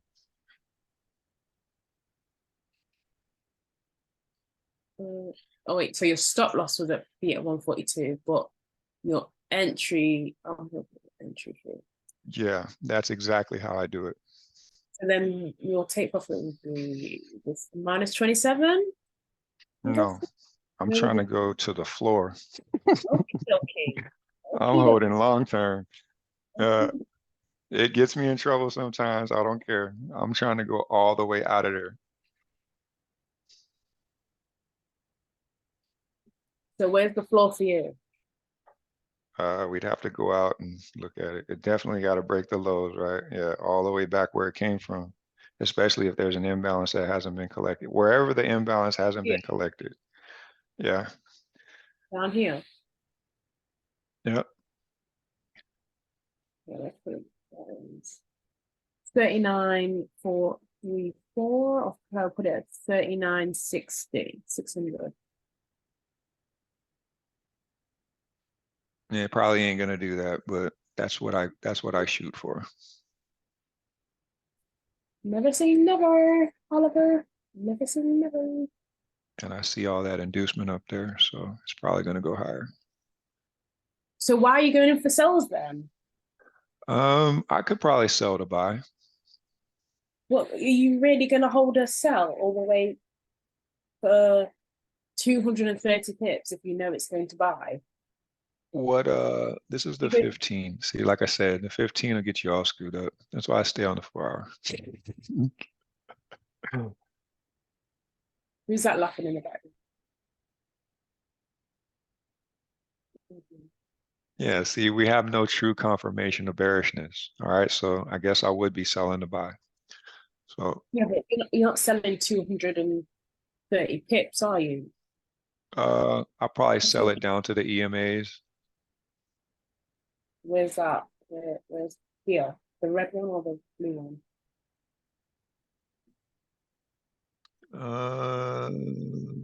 I'll sell it to minus 27 if that. Well, what's the fib from the last bullish candle to the top of structure to the 78? Oh, it's the last. That bullish candle. No.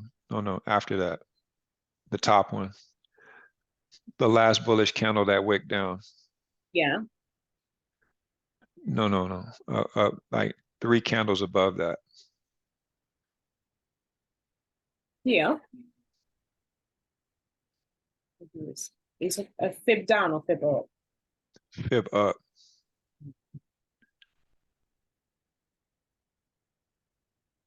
Bring it down. To here, this one. Yeah, that one. And where's the 78? Yeah, that's where I would take it. Yeah, right on the 13 EMA. Why did you fib it at this candle and not all the way down here? Because it's bullish. This the thing is filler.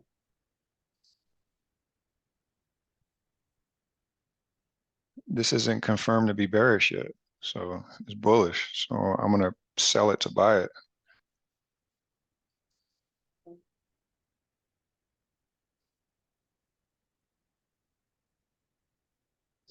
The minus 27, so that's 77 pip.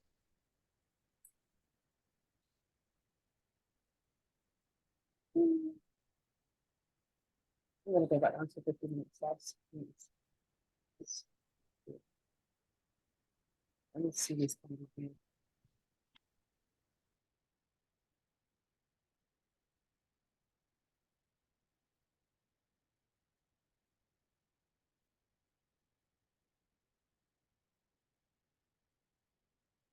That's basically broken, yeah. That's hit your 142. That's hit your 142. It's hit your stop loss area.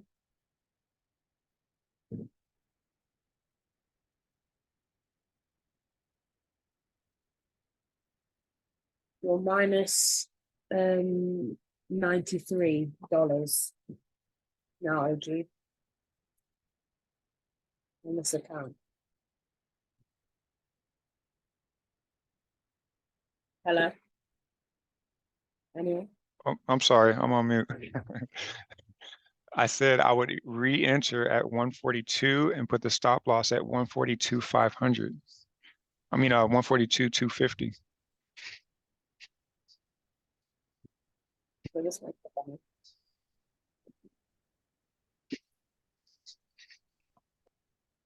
Re-enter at 140.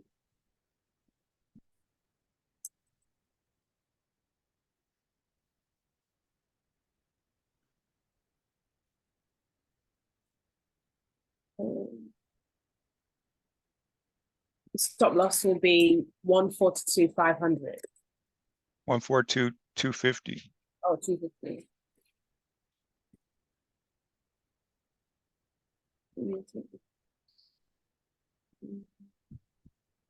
One four one two nine.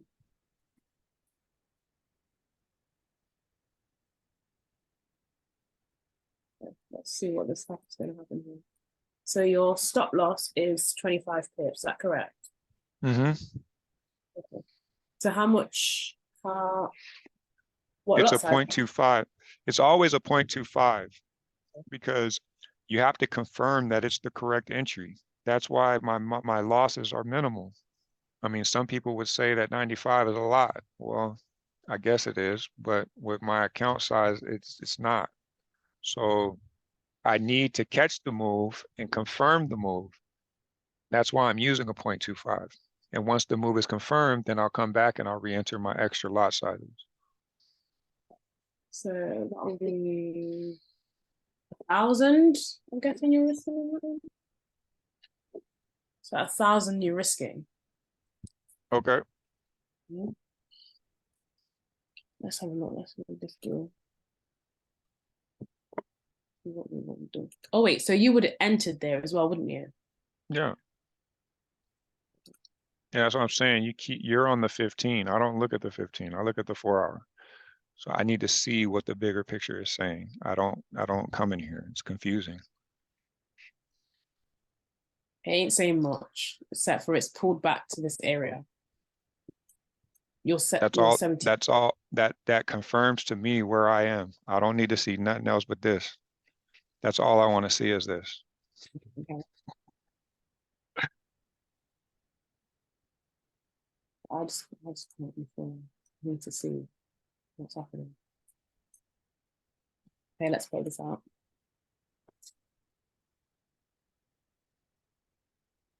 And would you re-enter again or just like leave that? Anyway, we'll just go with one. We'll just go with one. We'll just back testing.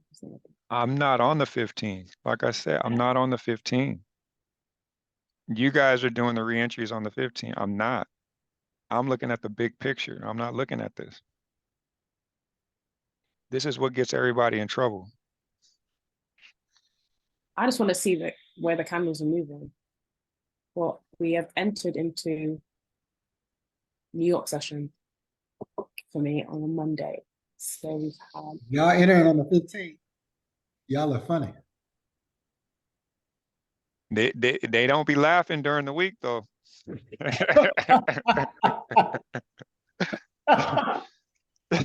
you lot need They to be stop mad. cackling. Y'all be mad, boy. Y'all love that 15. Cackling. I need to see the big scale. I need to see what's going on. Every call we have, we talk about the 4-hour, managing your trade on the 4-hour. Mm-hmm. Okay.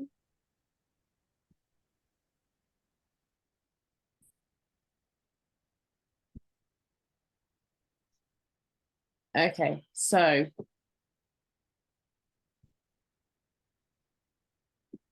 we've had a daily pullback. This is the daily candle so far, starting New York session. Mm-hmm. Would you count that as a tap in? Yeah, wick to wick. Okay, so What price did it tap?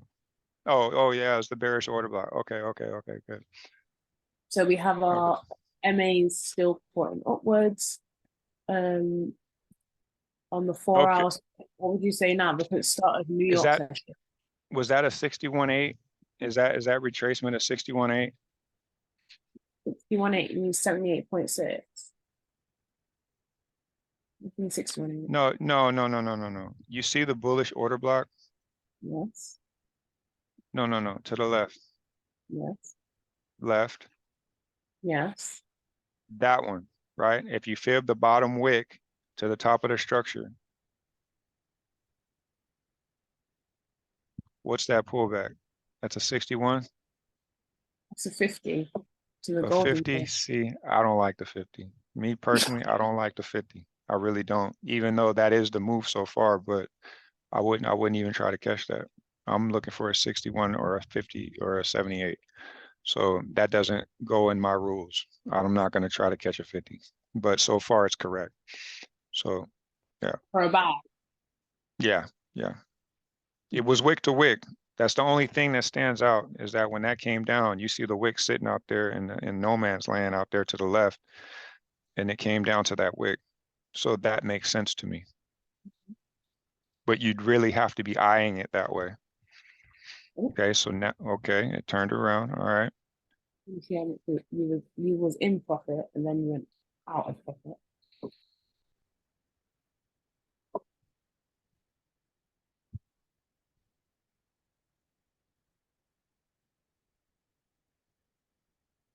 Wicked Oh, way up, I was taking up out the trip. again. Mm-hmm. Did it stop out? No, looking. I don't like that. It stopped out, right? Stepped out. And then it went in your direction. Yeah, see, yeah. So how I view it, right, when it's hitting a quarter level, that's why I say 250, right? So once it gets to 250, then I'm looking at 500. So this is how I move, right? So as we're doing this test, and we're like, oh, well, it got stopped out. Well, when I'm in the battle, I may not let that ride. I may catch it at the 250 and put the stop loss at 500. That's cool with me, right? Because it took its shape. It got under the EMAs and it just came up and retested. So that's what I'm constantly looking at. So a lot of people don't keep up with it. They'll get deflated. They'll take the loss and be like, oh, I'll just walk away from it. And then it does what you want. See, we know that it does that. So as long as I go quarter level by quarter level, then I'm doing it at those quarter levels. So, and I don't like to walk away. I like to stay on it. So eventually I'll get whatever I lost, I'm going to get that back, because most of the time I'm not just putting in one entry. So No, that's a good way to do it. That's a good way.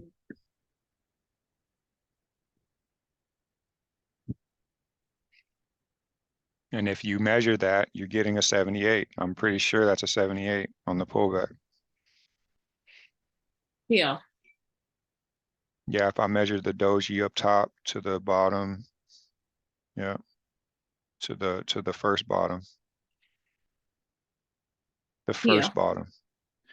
Oh, Yeah, that bottom. Is there that you a go. 78? Sweet spot. A little bit above a 78. Not bad. Mm. Right. But Yeah. your stop loss would have been at 142,250, right? Well, at this point, it's 142,500 because it hit 250 on the money, actually, right? It hit Yeah. 142,250, right? Yeah. I'm going quarter level by quarter level, right? So when I'm looking at this happening, so if I see it, I'm already on it like that. So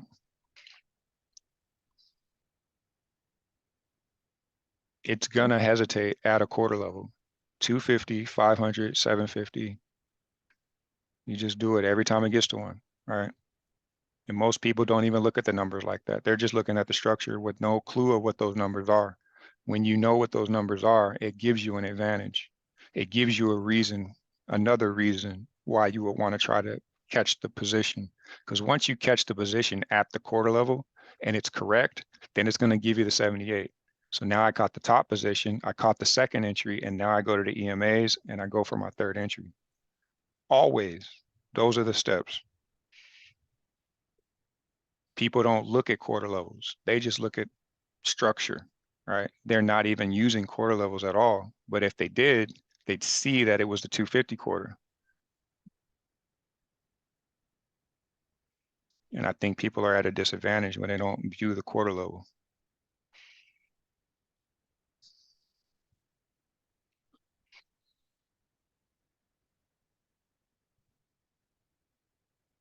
This is start of New York, so we're in London, price accelerated lower, and also tapped into this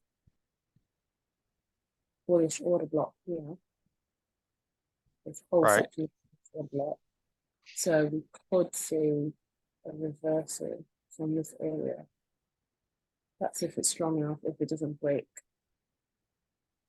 Right. And then we had the previous setup to that area, right? And that's where I would want to price trap it because we're really sitting in a couple of bullish order blocks in a row.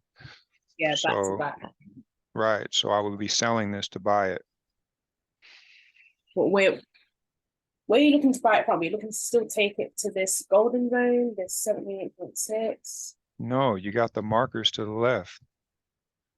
You got you see the green? Yeah, that's where I'm hedging it. Okay. See how it goes. This is not ICT kill zone. Go back to the 4 hour. As the jesters suggested.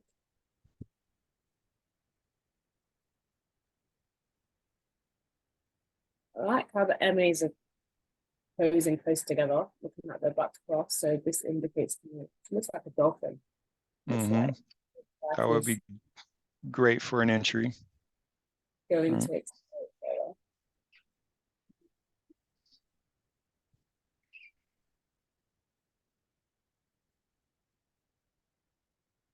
Almost.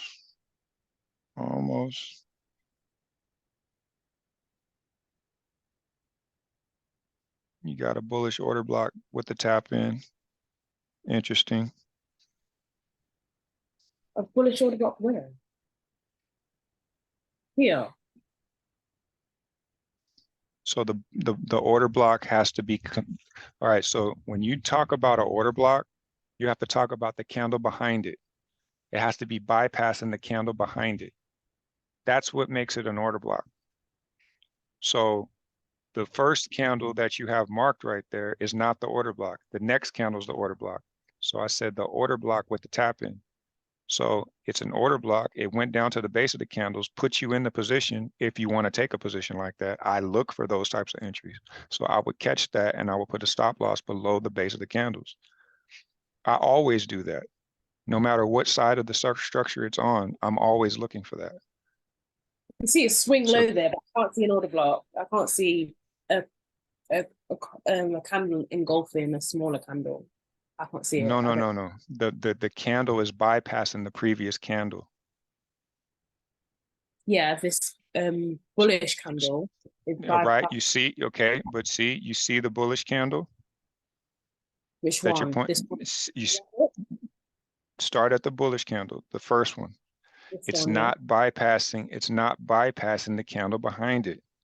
Yes. It's not an order block, but the Mhm. next candle is an order block. It's passing the candle. That's an order block. On a higher time frame. No, on that time frame, that's an order block. It's passing the candle behind it. Okay. It's an order block. And it went back down to the start of the previous candle and tapped you in. It hasn't covered the wick barrier of that bearish order block here. Where's the wick? Okay, you're looking at the candle right behind it. Put it on the candle that we're on right now. And the candle right behind it. It's passing that candle. That Yeah. makes the next candle a bullish order block. Yeah, I got you what you said that, and you said it has to, needs to cover this candle.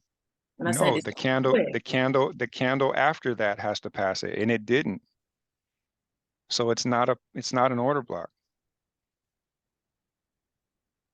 so this is not an order block, or it is. You No, just it's said- not. It has said to pass the candle behind it. It didn't pass the candle behind it. So that's not confirmation. The next candle is confirmation.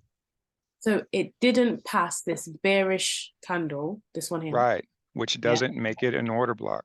The next Yeah, candle is an order block. because you were saying it's an order block, and I said, but it's not. Do you know what I mean? No, I said we have an order block that tapped in.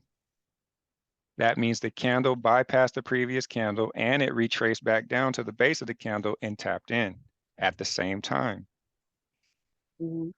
Yeah, Okay, let's clear this one. that's what happened. It bypassed the previous candle and it tapped in on that candle. Now see, But, hey, I'm kind of coming in on the ass end of this. If you go to the 8 hour, you're going to see an order block. I know that's what I was going to do, but he was just saying this is an order block, and I was like, I don't see it on this time frame. But I'm just trying to understand what he's talking about on the 4 hour. But It's basically he's saying the same thing. I don't see it. Yeah. Oh, even better, you've got a bearish order block here as well. So you know that price is coming back to this area. Well, the MAs are looking very strong bullish. I can't see the MAs down here showing me that price is going to go lower. Look at that. Yeah, I can't see price coming back Might be a down. double tap, and then she dropped. Okay. Go back to this 4 hour. Did everyone understand that? We'll move on. Everyone understand?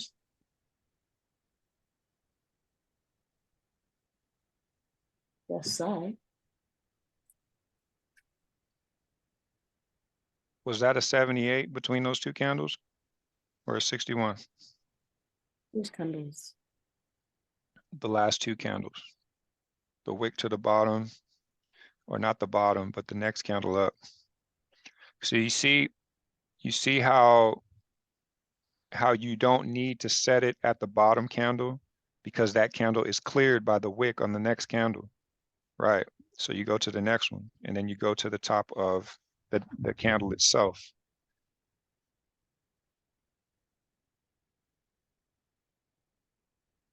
So you put in the fib at the end of this.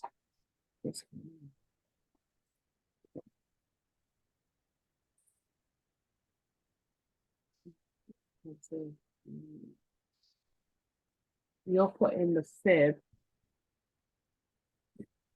from the base of this bullish order block, correct? Actually, no, The it'll be from this wick to this wick. No, it won't. What time frame is this? This is the 8 hour. Where are the rest of the candles? It's the 8 hour. You can't see the pullback.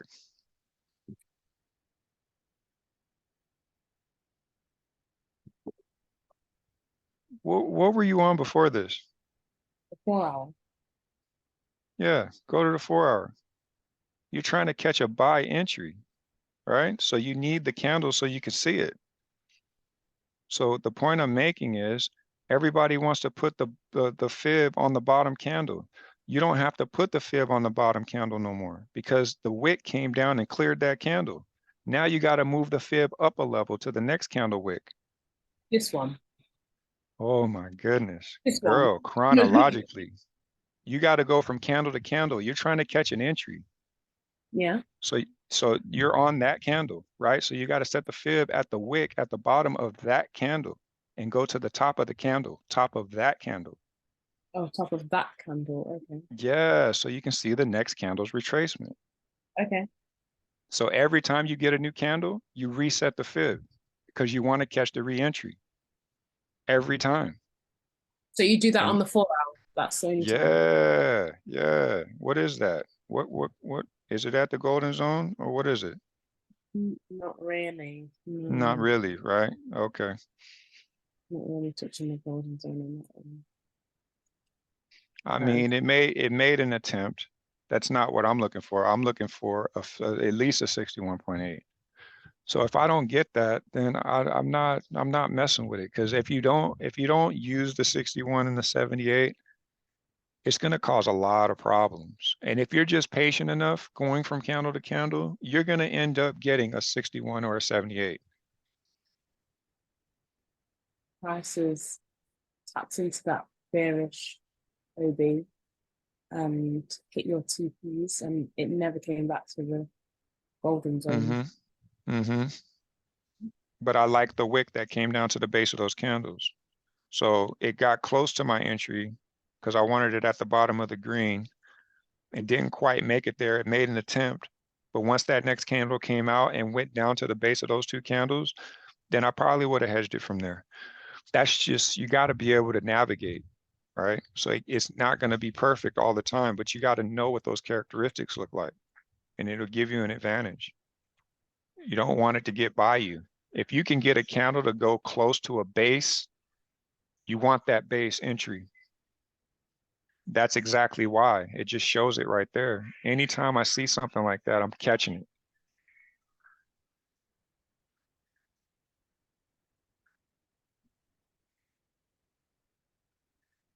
And that would have completed the hedge, which is what I was pushing for. But what if it doesn't get to my entry for my hedge? Then I got to use structure. That's kind of what we're dealing with GU right now. We're trying to get it to go to the base of the order block.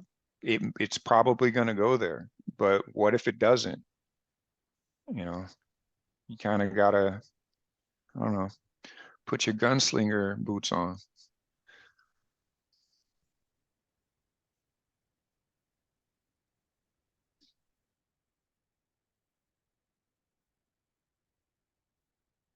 So it's created you a bullish order block here.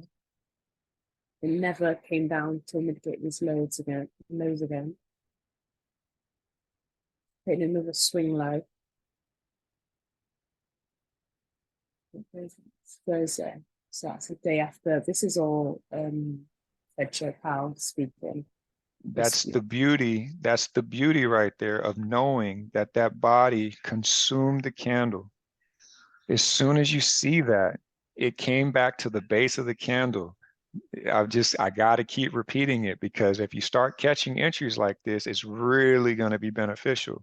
I don't even know who teaches that little part right there, going to the base of the candle, base of the candle, base of the candle. There's two entries, maybe three entries in there where it's base of the candle. You got the bottom of the structure, you got the tap in. The second one, it kind of tried to go there, but it didn't quite make it. That's okay, but it was an attempt.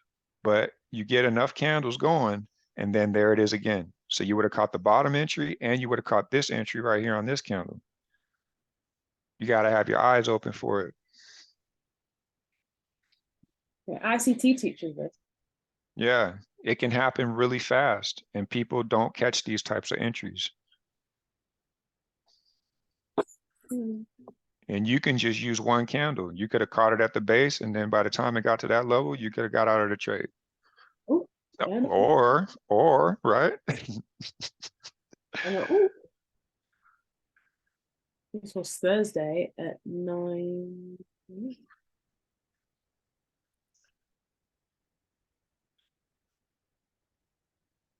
And already at 143. 143.5. This is a fair value gap. There's an imbalance. This area here is an imbalance. So Right. that's again, and it's created another imbalance. To tell you the truth. That's fire.